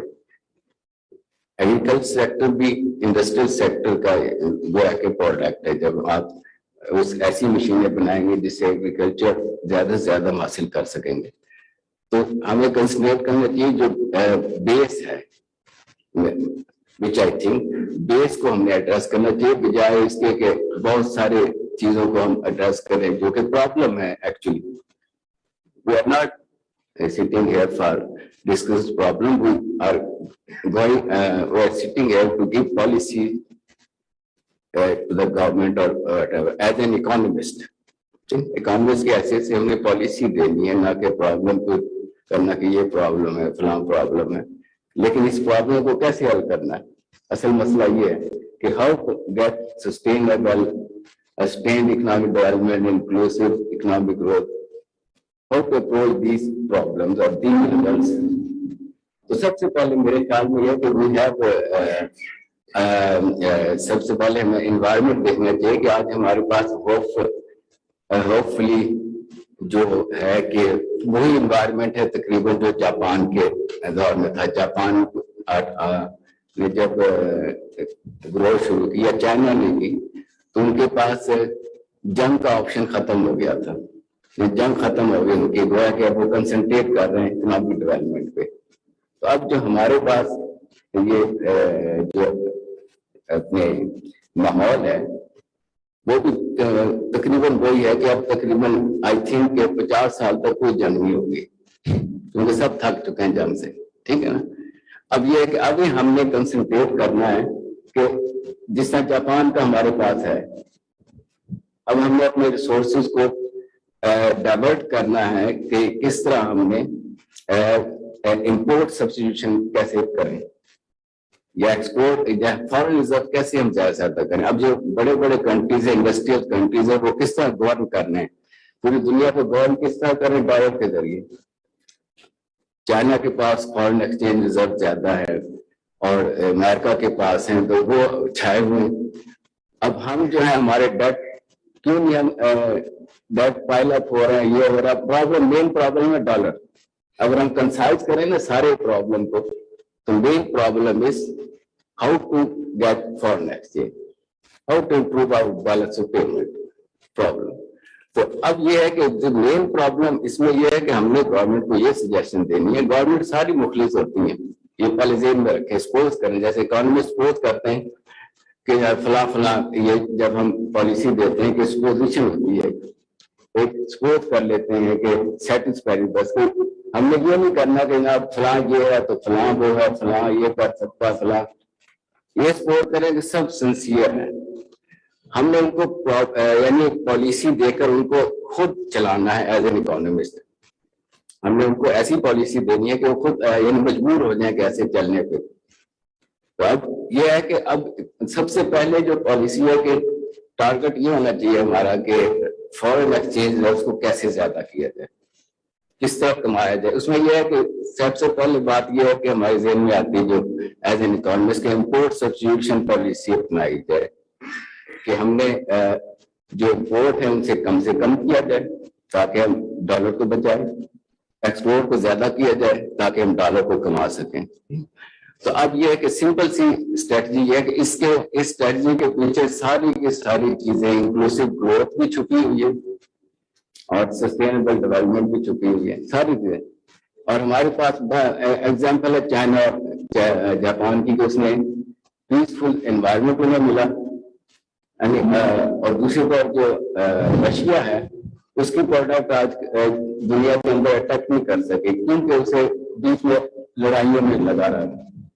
ठीक है, दो मुल्क हैं जो कि उन्होंने कंसंट्रेट किया है अपनी इकोनॉमिक डेवलपमेंट पे, इंडस्ट्रियलाइजेशन पे। तो स्मॉल इंडस्ट्रीज को उन्होंने प्रमोट किया। एंड मेन चीज है किसी तरह भी फॉरेन एक्सचेंज हम हासिल करें, किसी तरह भी। हम अगर बूट बना रहे हैं फॉर एग्जाम्पल, अगर हम इमिटेट भी कर रहे हैं किसी अच्छी कंपनी के बूट एक्सपोर्ट कर रहे हैं, हम शूज एक्सपोर्ट कर रहे हैं, इससे हमें फॉरेन एक्सचेंज रिजर्व आ रहा है तो हम वो करें, ठीक है ना। इसी तरह सैनिटरी आइटम्स हम अच्छा अगर बना रहे हैं, सस्ता बना रहे हैं इंटरनेशनल लेवल का, हम वो एक्सपोर्ट करके कमा सकते हैं। कंसिडर करें कि हाउ टू अर्न डॉलर। उसके बाद जब ये चीजें अगर इस पे कंसंट्रेट करेंगे, सिंगल पॉलिसी, बाकी सारी चीजें उसके साथ साथ होती जाएंगी और फंड भी रेज होते जाएंगे। फंड जब रेज होंगे तो जाहिर है कि इंक्लूसिव हम दूसरे को दूसरी चीजें भी हम गवर्न कर सकते हैं। जब तक फंड नहीं होंगे, एक आदमी के पास फंड ही नहीं है तो वो आगे क्या सोचेगा, ठीक है ना। मेन चीज है कि finance. Thank you. Yes, sir. I think if I can summarize, your focus on export promotion is very right. कि हमें बहुत ज्यादा जो कि एक्सपोर्ट प्रमोशन स्ट्रेटेजी है हमें उस पर जाना पड़ेगा। लेकिन ये जो आप कह रहे हैं कि किसी भी तरह से रिजर्व्स इकट्ठे करें, ये जरा डेंजरस है। हम फ्रेंडली डिपॉजिट से ही इकट्ठे करते रहेंगे। So let's but I think one key connection that came from you. Ji, exactly. और वो मेन चीज ये हो। And I think one key जो point आपका आया वो है how essential peace is for sustainable development. I think that is you really summed it up very well कि अगर peace नहीं है, in absence of conflict नहीं है, तो sustainable development जो है, और ये शायद सब continent के एजेंडे पे I think it should be on a top priority discussion. Without peace, the dream of sustainable development may not come true or may be at a very high cost with very fragile periods. So over to you, ma'am. Last one. This is Naima Ansari, heading Islamabad Women's Chamber of Commerce and Industry right now. Sir, behavioral changes भी required है। China, Japan, वहाँ सब लोग 6-7 बजे उठ के अपने घरों से बाहर निकल जाते हैं। शाम में 7 बजे मॉल्स बंद हो जाते हैं। सोसी वो उन लोगों ने अपना कैसा लाइफस्टाइल बनाया हुआ, आई थिंक इस पे भी काफी काम करने की जरूरत है। So far we are working on SDG 5, 8, 9 and 10. And I have just few of the recommendations which says that special consideration for inclusion of women entrepreneurs in special economic zones. We need to look at the policies with a gender lens as well, where we say that the PEPRA policy need to have amendment that at least 8 to 10% quota needs to be for women-owned business for their scalability and expansion. अगर ये हम इसमें 4-5 साल से काफी कोशिश कर रहे हैं, we have done certain studies and we would like SDBI to be on board with us कि अगर एक यही amendment हो जाती है तो आप सोचें कि ख़वातीन के businesses कितने empower होंगे। हमारे पास 230 million population है, but unfortunately when we see at women-owned businesses, so that is just 1%. आप देखें कि 1% is वो तो कोई गिनती में ही नहीं आ सकती ना किसी भी तरीके से। और क्योंकि हम सब लोग ये काम अपने रिसोर्सेज पे कर रहे होते हैं, माशाल्लाह we have like 23 women chambers all across Pakistan now, but at the same time we look to the government for so many facilitation. Unfortunately we are not getting any of them so far. Representation of business women leader at all ministry boards, I think this is also very much required right now. And when we see KG incubation centers और ये सब लोग बहुत ज़्यादा काम कर रहे हैं, so I think that the think tanks and the researchers should have a close connectivity with all these incubation centers as well, ताकि जितने हमारे टेक ओरिएंटेड बिजनेसेस हैं वो सही में मतलब सही शुरू भी हो और उनको कनेक्टिविटी भी मिले. At the very same time, for long we are not able to identify about any payment gateways. We tell people that it is very easy to start business online. Amazon and Alibaba, all these digital platforms are available, but where is the payment gateway? इस पे काफी हद तक काम करने की जरूरत है. और अगर आप देखें कि जब हम SDGs की बात करते हैं तो मैं just a little recommendation. Pakistan में बहुत सारी MNCs हैं. We need to obviously ask them that what are they doing for the SDG. जब वो SDG का कोई भी काम बताएंगे तभी हमारी community development का काम होगा. उनके पास बहुत पैसा होता है. और कोई इस बारे में भी बात कर रहे हैं कि जी all the investment is going into real estate right now. हमारे पास ये नहीं कि पाकिस्तानियों के पास पैसे नहीं है, हम बिजनेस कम्युनिटी में उठते बैठते सबके पास पैसे हैं, but growth is just the real estate right now. I think उस पे taxation या कोई इस तरह की चीजें ज्यादा कर दी जाए. वो भी ये कहते हैं because we do not have any industry so far, तो हम investment is the safest investment is the real estate. When we talk about, let's say, having industry, ताकि लोगों की employment opportunities create हो, ये सब हो, तो वो यही कहते हैं because Pakistan is not the viable environment. We do not have any enabling environment to start off with the industry. So policy recommendations in this particular sector where we say that we need to have more and more industry to facilitate people and obviously to create jobs. Thank you very much. Ma'am, thank you. I'm just told that one of our speaker, Raja Abdul Sarfraz, joined us midway when we were. If you have any comment before I go to concluding remarks. No, sir. Shukriya. Thank you. Let me go to for the concluding remarks. Over to you. Bismillahirrahmanirrahim. Thank you very much, Mr. Sajid Saab. And thank you very much, SDPI, once again for giving me this opportunity to share a few things which we are doing. Because I'm currently right now I'm dealing with the two portfolios. One is executive and one is the parliament side. When we talk about the SDGs, of course, as being the convener of the SDGs task force, that's a great responsibility.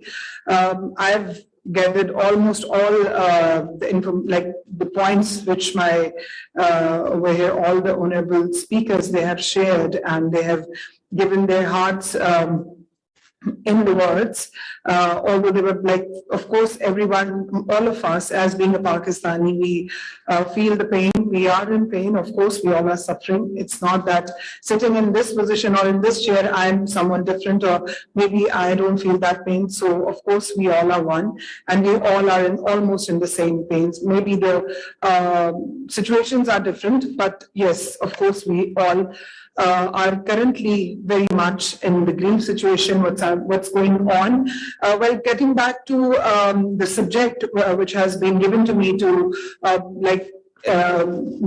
will not say this is a subject, this is something which is I'm working on from last few years, not 2-3 years back. It's been a long time along with the SDPI. So over here sitting as someone like, I don't call myself like, thank you very much SDPI for giving me the kind words that as a chief guest or guest of honor, but I take more privilege in this way that yes, I'm one of the SDPNs as well, because this is one of a place, because I, as a parliamentarian, as a person, I believe that no one is complete. Until unless you don't get the research, you don't get the statistics and the data and the right information, because of course no one is complete, no one is perfect. We all need to be specific about the things which we have, and while sitting over here and talking and sharing something to you or giving the answers to you of your questions or your things which you have mentioned, of course, for that, or when we talk about the policies, of course, we need to come up with a very perfect, articulated sort of a policies. As being a member of a parliament, as being a legislator, I want to share with you that when I've taken the charge of SDGs, and I want to make very clear, because while coming or working on SDGs task force convener, it's not that this is some post of such umbrella with so many luxuries or perks. It's a volunteer task which I am doing, and alhamdulillah, I'm happy that the parliament and the leadership, they have given the trust on me. So coming back to the subject and sharing a few points which I have practiced in the last 10 years and which I've learned, although learning has no end. As my few of honorable speakers, they have mentioned about the financial situations, but before going to that, Honorable Professor Saab said that jang to khatam ho gayi hai. मुझे नहीं लगता, मैं माजरत चाहूंगी कि जंग खत्म नहीं हुई, जंग की नौयत खत्म हो गई है, जंग की नौयत तब्दील हो गई है. They are now, it's more over the cyber crime, the cyber war, and then there are the mental war, that the way our youth has been engaged in different strategies, that is something else. We have to think about it. I do believe, like, alhamdulillah, as being a part of different the parliament and working with a few organizations, sometimes we got an opportunity to see other countries. हमें बहुत से ममालिक में जाने का मौका मिलता है और मुझे इस बात पे फख्र होता है हमेशा. और these whatever I'm saying, it's on record. I'm not from any political background. I'm not from any so-called very filthy or sort of a family. I belong to a family, like I've been brought up with my dada, when I've learned all whatever I am today is just because of my schooling and my grandparents' father education, which he taught me about Pakistan. So जब हम बाहर के दूसरे ममालिक में जाते हैं तो मुझे इस बात पे फख्र है कि आज भी पाकिस्तान की जो norms हैं, they are a bit different, they are more richer rather than others, but they are following the law, which we don't. Because for all of us law is different. दूसरी बात ये कि वहाँ पर मुझे जब ख़वातीन की बात की जाती है, recently I got a chance to see उससे पहले, like I've been to America for a course over there. That was a young leadership course और वहाँ पर मुझे बड़ा फख्र महसूस हुआ एक पाकिस्तानी औरत होने पे. मैं ये नहीं कहती कि पाकिस्तान के, I'm sorry from the woman who was sitting over here, maybe I heard someone, कि यहाँ पर पाकिस्तान में औरतों की हालात बहुत अच्छे हैं, लेकिन still believe me कि पाकिस्तान में आज भी अगर गैजेट पे कोई औरत झूठा सच्चा कुछ भी कह दे, उस बात को अहमियत जरूर कहीं ना कहीं दी जाती है. हम में से 10 औरतें उनके साथ इकट्ठी हो जाएंगी, खड़ी हो जाएंगी, लेकिन still the developed countries so called, though themselves call that they are human rights champions, उनके यहाँ औरतों का abusive level जो है, that's more high. The respect towards women is not that way, but yes, the law is strong. And the most important thing, that the media and the state are very strong. Like, it's not that कि वहाँ पे child abuse नहीं होता, बहुत ज़्यादा high ratio में होता है, लेकिन चूंकि वो उस तरह से उसको मीडिया पे आने नहीं दिया जाता, वो जो मीडिया की reach out है, right to information, और वो जो है वो उसको कहाँ जरूर जाता है, but that's controlled. But ये चीजें वहाँ पे चलती हैं. दूसरी बात, आज भी अमेरिका जैसे मुल्क में equal wages जो है उनके ऊपर औरतों की जो है वो लड़ाई चल रही है. The parliaments over there, they don't have the right like the women, they don't have that much access to the parliament. And another thing which I really want to say over here कि अभी जो एक हमारे यहाँ बहुत ज्यादा बड़ा एक प्रॉब्लम है, वो है हम तहकीक नहीं करते. कोई भी बात आती है हमें लगता है कि ये इसने कहा है. अब जैसे माजरत से, लेकिन थोड़ा लाइटर नोट पे आपने भी भुट्टो का जिक्र किया. अब देखिए यहाँ पे कोई सोचेगा पता नहीं आप क्या बात करें, फिर आपने खुद ही कहा shoes. So on the lighter note, but yes, we don't go for to verify the things. We just want to just okay, बात किसी ने कह दी, बिल्कुल ठक ठक मारो गोली. No, this is not the way. हम लोग जब तक as being a पाकिस्तानी अपनी इज्जत खुद एक दूसरे की नहीं कर सकते, किसी ने नहीं हमारी करनी. I'm sorry to say आप चाइना, जापान, अमेरिका, रशिया की एग्जांपल्स देते हैं, but मेरे तमाम मोहतरम ऑनरेबल स्पीकर्स, मैं आपसे एक बात जरूर कहूंगी कि वहां पर लोग जो है, they don't like, I think the more important is the nationalism. They are very much united. Like if you take examples of our neighboring countries, I think peace, if we talk about, of course, we can't get the peace unless we are not having a good relations with our friends, with our neighboring countries. We can't get the peace. दूसरी जो सी बात है, हमें किस तरह से manipulate किया गया है. आप सब मुझसे ज्यादा समझदार, पढ़े लिखे, माशाल्लाह बड़े बड़े स्कॉलर्स हैं. I'm just Adnan, a student. When we see on the globe, I'm sorry, we have to go for, as economists, you have to go through with the map of the globe, that where Pakistan is standing. It's just in the middle of the map of the world. So it's a heart. And Pakistan has so many opportunities. Pakistan can do wonders. But what's going on? Why we are not doing that? हमारे से ज़्यादा challenges मेरे नहीं ख्याल में किसी मुल्क ने भुगते हैं. जापान की आपने बात की, वहाँ पे हुआ काम اور پھر اس کے بعد جنگ ختم ہو گئی. چائنا میں ایک وقت آیا ختم ہو گیا. پاکستان میں معذرت سے 75 سال سے کچھ ختم ہی نہیں ہو رہا. نوعیت بدل رہی ہے. مہاجرین کی بات, ریفیوجیز کی بات کرتے ہیں ہم, ہمارے پاس اب دیکھیں اس time the biggest number ever in the world, please correct me if I'm wrong, we are the ones, Pakistan is the one who's catering a lot of a number of the refugees from our neighboring country from Afghanistan. And still, in their hearts, somehow, we are the bad.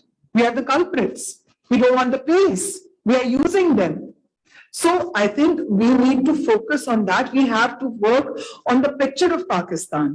We have to work on the image building. Yes, I know کہ ہر کوئی جو ہے وہ غلط ہے. ابھی ایک جو بات تحقیق کی بات میں کرنا چاہوں, میں نے ابھی سی پی اے کا جس کا بہت شور تھا ہمارے پورے ملک میں, ایک واویلا مچ گیا کہ کینیڈا میں ایک ٹرپ گیا ہے, 25 لوگ گئے ہیں, 5 اسٹار ہوٹل میں ٹھہرے ہیں, لیموزین میں رہے, پتہ نہیں کیا کیا ہوا. بھارت جو ہے وہ 5 لوگ گئے, ایمبیسی میں ٹھہرے. I was the only one along with the speaker who went there. اور یہ بات کو میں تحقیق کے ساتھ اس لیے جوڑ رہی ہوں کہ کسی نے یہ کوشش نہیں کی, کسی نے اتنی مطلب تھوڑی سی کرٹسی نہیں آئی کہ ہم سی پی اے کی ویب سائٹ پہ دیکھ لیں کتنے لوگ گئے ہیں. So we were just 2.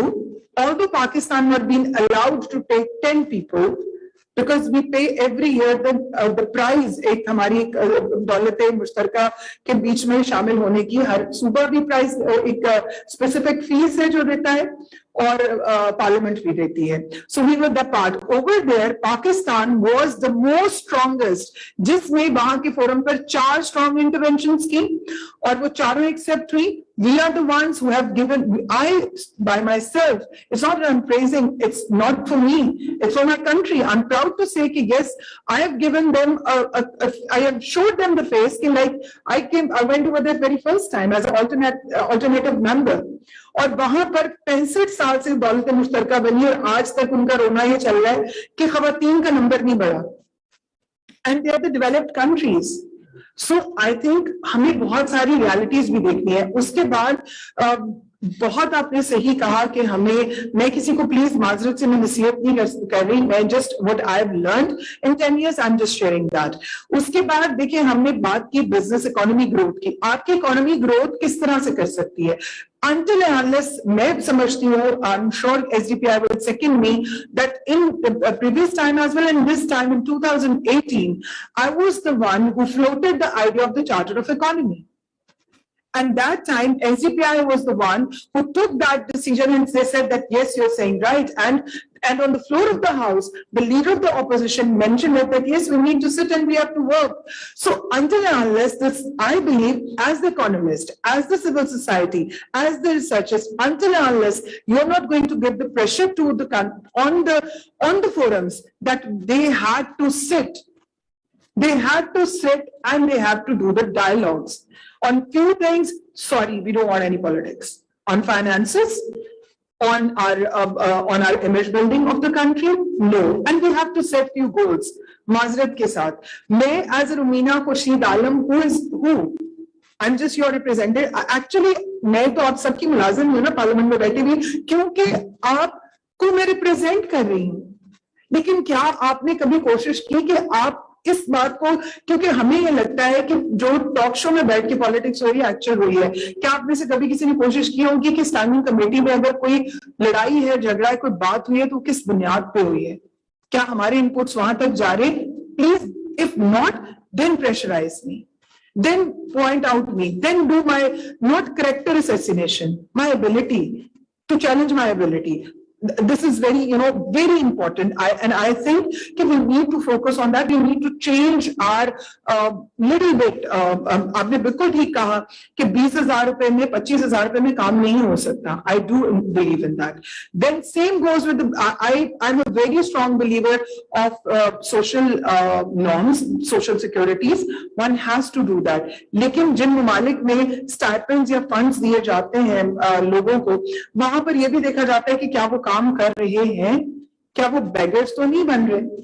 میں یہاں پر کسی پروگرام کی اس کے اگینسٹ میں نہیں جا رہی, میں صرف یہ کہنا چاہ رہی ہوں کہ we need to work on the skills. بنگلہ دیش, سری لنکا, انڈیا, ان ممالک کے اگر آپ دبئی وغیرہ میں جا کے وزٹ کریں, I'm sure آپ میں سے سب لوگ گئے ہوں گے, تو وہاں پر جو مزدور ہے وہ 200 درہم پہ بھی کام کر رہا ہے. اور اس کی کیپیسٹی, اس کا وہ جو کرائٹیریا ہے, کس درد سے وہ گزرا ہے, وہ بھی ہمیں دیکھنا ہے. ظاہر آف کورس ہم اپنے لوگوں کی بھی بات کرتے ہیں. تو I think we have to set the norms and then the most important policies. Alhamdulillah, we are very filthy rich in the policies. We have on our SDGs website, it's been 3 months, I think 3.5 months. I've joined the SDG Secretariat on 2nd of June. Please, I would request you all that if you can go through on the Twitter or on the SDG website of ours, تو آپ کو پتہ چل جائے گا ہم نے کیا کام کیے ہیں. کیونکہ عام طور پہ یہی خیال کیا جاتا ہے کہ نہیں, کسی نے یہ نہیں دیکھا پورے پاکستان میں تو فلڈز آ گئے, اس دفعہ اسلام آباد کا E7 کیوں نہیں ڈوبا, اس دفعہ اسلام آباد میں یہ F11 کیوں نہیں ڈوبا. Reason, because on the last week of the June, we have called the CDA. It's not praising, just an examples I wanted to quote, because where there's a will, there's a way. So we have invited the CDA, we have requested them, بڑی ہم نے عزت اور محبت سے ان کو چائے شائے پلائی, ان سے کچھ چیزوں کو ڈسکس کیا کہ آپ نے فلڈ کے لیے کیا, جو بارشوں کی ایک الارمنگ سچویشن ہے اس میں آپ نے ہمارے لیے کیا کیا ہے. So they said کہ we are working on this, on this, on this, and I said okay, there are few things which we highlighted, and we asked them that how much time you need. So according to them, after the 3 days, madam, we will do that. So on the 3rd day, I've given them the soft reminder, and the 4th day, I went by myself to there. They were not there. So when they saw کہ یہ عورت پاگل ہے, یہ آ گئی ہے, so وہ اپنی ہول مشینری کے ساتھ وہاں آ گئے, and all those nalas جو F11 کے پیچھے, کراکرم ہائٹس کے پیچھے آپ دیکھیں کافی بڑے بڑے نالے اور پاک کے جتنے اسلام آباد کے ہیں, they've cleaned that. It's not me who cleaned them, but it was being cleaned. 8 fit گہرا جو ہے وہ وہاں پر تھا گند, لیکن اس میں ہماری کچھ سوشل ریسپانسبلٹیز بھی ہیں. اگر ہمیں یہ پتا ہے کہ موٹر وے کے اوپر وہ کام ریاست کا تو نہیں, وہ انسٹیٹیوشنز کا ہے. So how we strengthen each other. ہم میں سے اکثر, میں بڑے معذرت کے ساتھ کہوں گی ابھی کیونکہ میرا یوتھ کے ساتھ بھی انٹریکشن ہوتا ہے بہت زیادہ, I really engage with them. ہم لوگ وہاں پر مجھ سے کچھ بچے جو ہیں, بیکاز دے بلیو کہ ہمیں حق حاصل ہے کہ ہم بدتمیزی سے, یہ پالیٹیشین ایسے کہہ سکتے ہیں, وہ میڈم ذرا جواب دو نا تم, you know, this is the style. So they said کہ وہ آپ وہاں پر بیریئرز لگے ہوئے ہیں, وہ آپ ایسے کرتے ہیں, وہاں پہ وہ پولیس والے کی یہ ہے اور وہ ہے, this and that, and no offense to my any institution. Then I said that because of you people, کیونکہ ان کا سوال تھا کہ آپ لوگ تو اسٹیبلشمنٹ کے بغیر چلتے نہیں ہیں, سیاست دان, because ہم اس ساری چیزوں سے ہی میرے خیال میں بہت ساری چیزیں میٹر کرتی ہیں. Then I just simply said, because آپ کو اگر ایک پولیس والا بیچارہ سپاہی روکتا ہے تو آپ اس کا گریبان بھی پکڑتے ہیں, آپ اس کو تھپڑ بھی مار لیتے ہیں, آپ اس کی بات نہیں سنتے کیونکہ آپ کہتے ہیں میرے چاچو یہ, میرے ماموں یہ, میرے ابو یہ, میرے امی وہ, you know, something like this. But when you know that someone is standing on another side, you don't argue. So I think we have to work on our social norms more. We have to follow the rule and law. ہم میں سے کتنے ہیں جنہوں نے آج تک 1973 سے لے کر اب تک کے آئین میں کوئی ایک, شاید کچھ نے پڑھا ہو لیکن زیادہ تر نے معذرت کے ساتھ نہیں پڑھا ہوتا.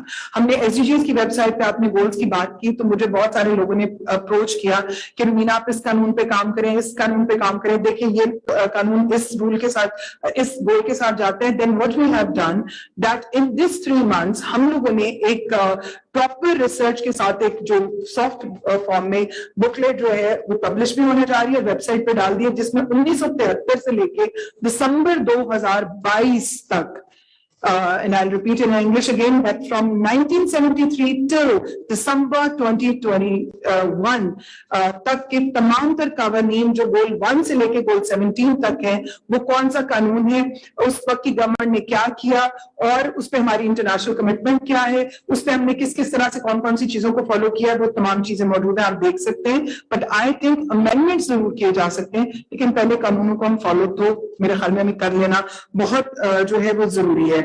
دوسرا کرائم, ابھی اس ٹائم میڈم عائشہ لیاس چلی گئی, انہوں نے بہت رائٹلی پوائنٹ آؤٹ کیا, لیکن میں آپ کو ایک اور چیز جو بتانا چاہتی ہوں یہ کہ ابھی just a week back, not more than a week back, Pakistan की पार्लियामेंट में पहली दफा आईपीयू रीजन एशिया पैसिफिक की कॉन्फ्रेंस हुई, जिसको खैर एक और तरह से फिर जलीलो ख्वारा में किया गया कि पता नहीं 60 करोड़ लग गए और क्या क्या हुआ, जबकि मैं तो बहुत खुश थी कि हमने इतने पैसे बचाए, हमने पार्लियामेंट के अंदर की, हमने सरीना में नहीं की। और अभी मैं शफकत साहब से भी यही रिक्वेस्ट करी थी कि आप इतने सारे लोगों को लेकर आप हमारे साथ पिप्स में कर लिया करें आइंदा भी, ताकि you know we can save the resources. But anyways हमने तो वहां पे बिजली भी नहीं बचाई क्योंकि वो सोलर पे है।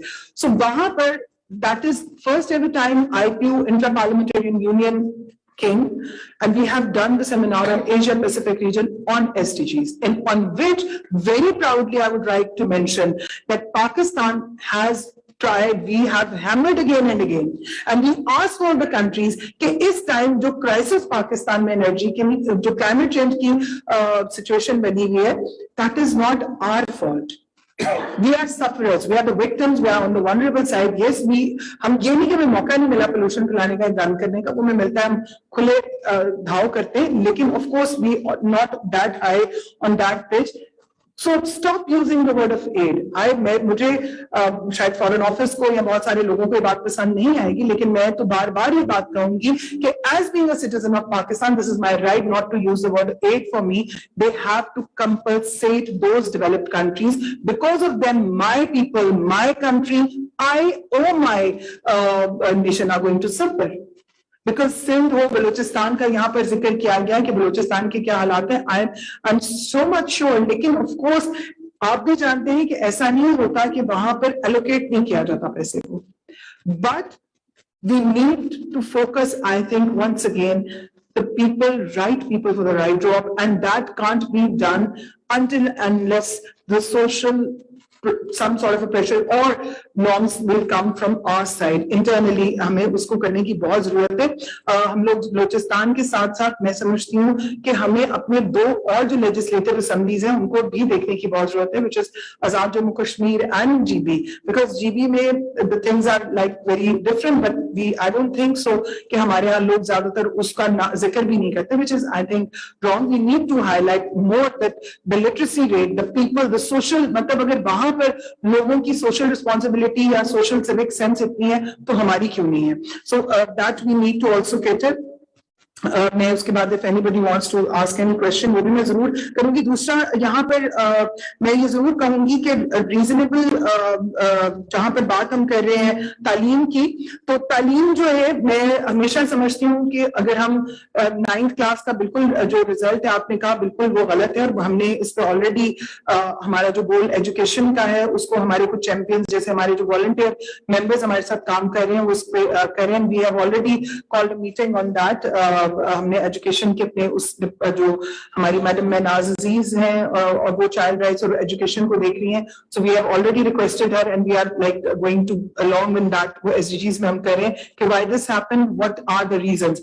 बट हमें ये भी देखना है कि जिस स्कूल में हमारे अपने बच्चे भी पढ़ रहे हैं, मैं अगर कोई बात यहाँ पे कह रही हूँ तो शायद यहाँ पे किसी को महसूस हो रहा हो कि खुद शायद कभी किया है नहीं, तो I always put my example first कि मैं जब से मेंबर ऑफ पार्लियामेंट बनी हूँ, मैं जब भी बीमार हुई, these all things are on record, anybody can check, I got serious, I got heart attack, I was in the polyclinic and my few of the members they make my fun, और कुछ हमारे और लोग भी कि यहाँ पे सही ट्रीटमेंट नहीं है, but I got the treatments there.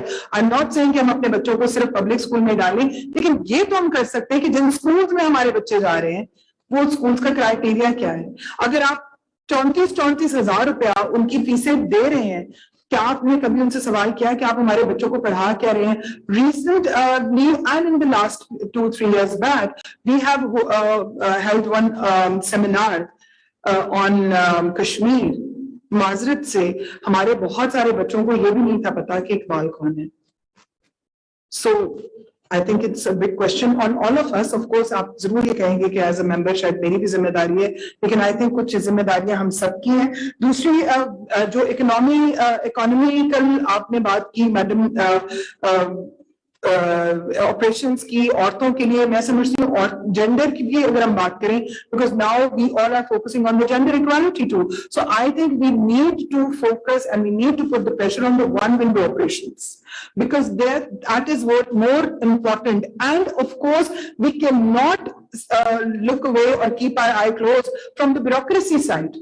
Because when the file goes, why things come to the politician? मैं अक्सर अगर मुझे कोई कहता है ये बात कहते हैं तो मैं कहती हूँ this is not my job, आप क्यों कह रहे हैं? लेकिन क्योंकि जब एक फाइल जो है वो 15 महीनों से एक दफ्तर की टेबल पे पड़ी है, वहां से वो हिल नहीं रही क्योंकि बाबूजी का मूड नहीं है, तो आप क्या करेंगे फिर तो आप यही कहें ना किसी से प्रेशर दिलवाएं. So I think we can't put the pressure on the रियासत, or we have to go with all the segments under the riyasat, and we have to raise our voices, because I think it's not me.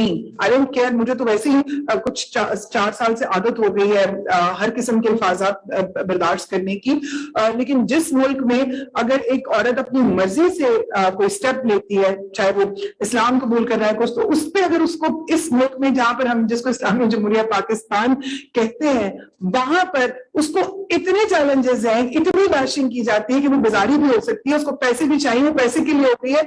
Nobody wants to go in the reality check. तो आप, ये सवाल तो मेरा भी आपसे है कि मुझ पे जब या मेरे पे या मेरे, और मैं ये नहीं कहती कि सब साथी सही हैं, सारी गवर्नमेंट ठीक है, लेकिन आई थिंक जो हमारे, मैं हमेशा अपने बच्चों को, अपने आप को हमेशा ये कहती हूँ, इससे पहले कि मैं आपसे कोई सवाल करूं, वो सवाल का जवाब मेरे पास जरूर होना चाहिए कि क्या मैंने ये काम ठीक कर लिया या नहीं किया, और मैंने अपना फर्ज कितना पूरा किया. With this note, any question if anybody wants to ask, please, I would definitely like I really want to answer.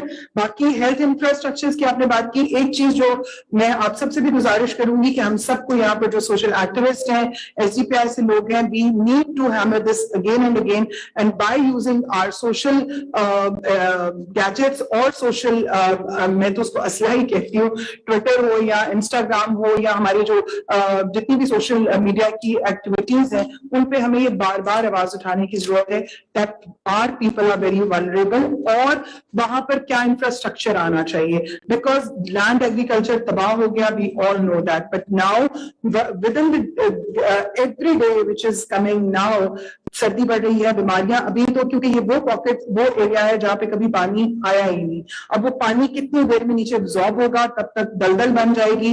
हमने देखना शुरू कर दिया कि कितना हेल्थ के इश्यूज हैं. So I think we need to put we should come up as economist आप लोगों को कि हम किस तरह से इंफ्रास्ट्रक्चर जो है उनको खड़ा कर सकते हैं. फैब्रिकेटेड जो घर हैं उनकी जरूरत कितनी ज्यादा शदीद है, मेडिकली कितनी जरूरत है, क्योंकि वहां पर हमने जब बात करते हैं ग्रोथ की, पावर्टी की, तो पावर्टी मुझे नहीं लगता कि खत्म अब हो पाएगी. मतलब अल्लाह ना करे, definitely things will change, but it will take a long time, because वो औरतें जो घरों में बैठ के from the conservative society they belongs, they can't go out, they were doing the work in their homes. Small sectors पे जो काम करती थी, जैसे रली बनाना, घर में कपड़े वगैरह बनाना, तो घर तबाह हो गए. उनकी रीच अभी like you, we all are talking about so many big things, but when I talk on any forum from few days, like I'm just on few months, I'm just saying, what about the hygienical situation which my countrywoman is suffering? And how can I spare those countries? Those are the reason. So with this note, thank you so very much. Any question, please? Thank you, ma'am. Any pressing questions? But remember, between the lunch and us is your question. आपको लालच दे रही है, मैंने नहीं ऐसा. Any question, please, if you have. Please, I would like to just highlight, it's not a question, it's a comment and information. One, as I've said earlier, decentralization. This country needs decentralization, and why we do not have decentralization in letter and spirit until unless our politicians make sure that we do not have local governance, district government. You do not have any working municipalities. These crises are man-made. These flooding crises, had we focused on district government and local governance issues, we would have averted, we would have prevented this flooding and all these crises which Pakistan is right now going through. So my humble request would be to the honorable speaker or the chief guest to focus on district government. And one thing more, madam, taking advantage of your presence, as an employee of Board of Investment, see, BOI is an IPA, investment promotion agencies, and the donors, UNDP, UNIDO, and other multilateral organizations have approached us that if you form a capacity within BOI for FDI, foreign direct investment, channelized toward SDGs. So we are also working on that, building capacity within our organization. Now, we would love to get in touch with Planning Commission and your organization in your efforts, so we can have synergies and we can have maximum impact in Pakistan. Thank you. Thank you very much. I would really, I appreciated what you have said and I've got it. And for the localization, I just wanted to inform you what has been done or not done, because our government previously as well and now again, because there were, of course, आपको भी पता है कि बहुत सारे challenges क्यों रहे पिछले दौर में, elections नहीं होने दिए गए, whatever it happens, जो हुए हुए थे उनको उन पे काम नहीं करने दिया जाता था, उन लोगों ने बहाल किया. But anyways, I don't want to go in that बहस. But of course, I believe, मैं आपको ये बताती चलूं कि as क्योंकि आपने UNDP और कुछ और organizations का नाम लिया, as in your intro, as you have mentioned that you are from BOI, so I wanted to mention few things or my requests or suggestions towards you as well. उसमें मैं आपको एक बात बताना चाहूंगी, क्योंकि कुछ और भी शायद लोग जो हैं उनकी मौजूदगी का फायदा लेते हुए, हमारे यहाँ सिविल सोसाइटी से कुछ लोग, आपको शायद पता होगा कि अभी कुछ दिन पहले, कुछ हमें महीना पहले VNR रिपोर्ट पाकिस्तान की UN में पेश होती है. आप प्लानिंग एंड कमीशन का जिक्र करते हैं, प्लानिंग एंड जो है इनके डिपार्टमेंट्स का या मिनिस्ट्री का. मेरा from last 3 months I have raised a very serious flags on these organizations, that when they get together, the people for highly political forums में discussions होती हैं. मैंने ये सवाल भी उठाया, and we have asked the people जिन्होंने बनाया कि हमें वो नाम दीजिए कि वो कौन से political लोग थे जो उस high political forum में थे, क्योंकि parliament या politics से तो थे नहीं. हमारे कुछ ऐसे civil society के लोग वहां पर जाके पाकिस्तान के बारे में ऐसी गुफ्तगू कर रहे होते हैं कि जिसका शायद दूर नजदीक से ताल्लुक भी नहीं होता. So, we have to go through for ऐसे organizations जो शायद हमारे neighboring countries में तो ban है, पर यहाँ पर वो खुले काम करें. I think that is also a question. I have raised it. I don't know कि किसी और को issue है या ऐसे नहीं, लेकिन हमने इस पे कोशिश ये की है कि हम तमाम तर जो organizations हैं उनके लिए criteria fit करें, और plus जो भी VNR और ऐसी रिपोर्ट्स जो है वो जब जाएं तो वो प्रॉपर फोरम से अप्रूव होने के बाद जाएं, ताकि वो वहां पर जाके, क्योंकि देखिए यहाँ पर हम आपस में लड़ लें एक दूसरे को, आप मुझे जो मर्जी कहें, I will not mind it honestly, because I know this is, I have to listen and I'm answerable. But if someone is going outside from the country and they are raising the fingers on Pakistan and which things are not on the ground, that is also very much, challengeable. And we have to go through, and we would really request you that if we can sit together and work, because we are working very much on the goal 17, which is more of a partnership in which we don't deal in the, like we try to engage. और दूसरी एक बात, sorry, जो आपकी ही इस बात से जो मेरा एक पॉइंट रह गया, आप सबने रियल एस्टेट की बात की, आप बिल्कुल ठीक कह रहे हैं कि रियल एस्टेट के ऊपर टैक्सेशन और प्रॉपर उस तरह से होना चाहिए. So for that, I really want to bring in your notice that we are working from the SDGs forum, we are working on the RERA bill once again, ताकि हम उसके अंदर चीजों को जो है वो कर सकें. अगर अल्लाह ने मुझे मौका दिया तो definitely I'll do that. But I've taken your advice and of course we are working on it.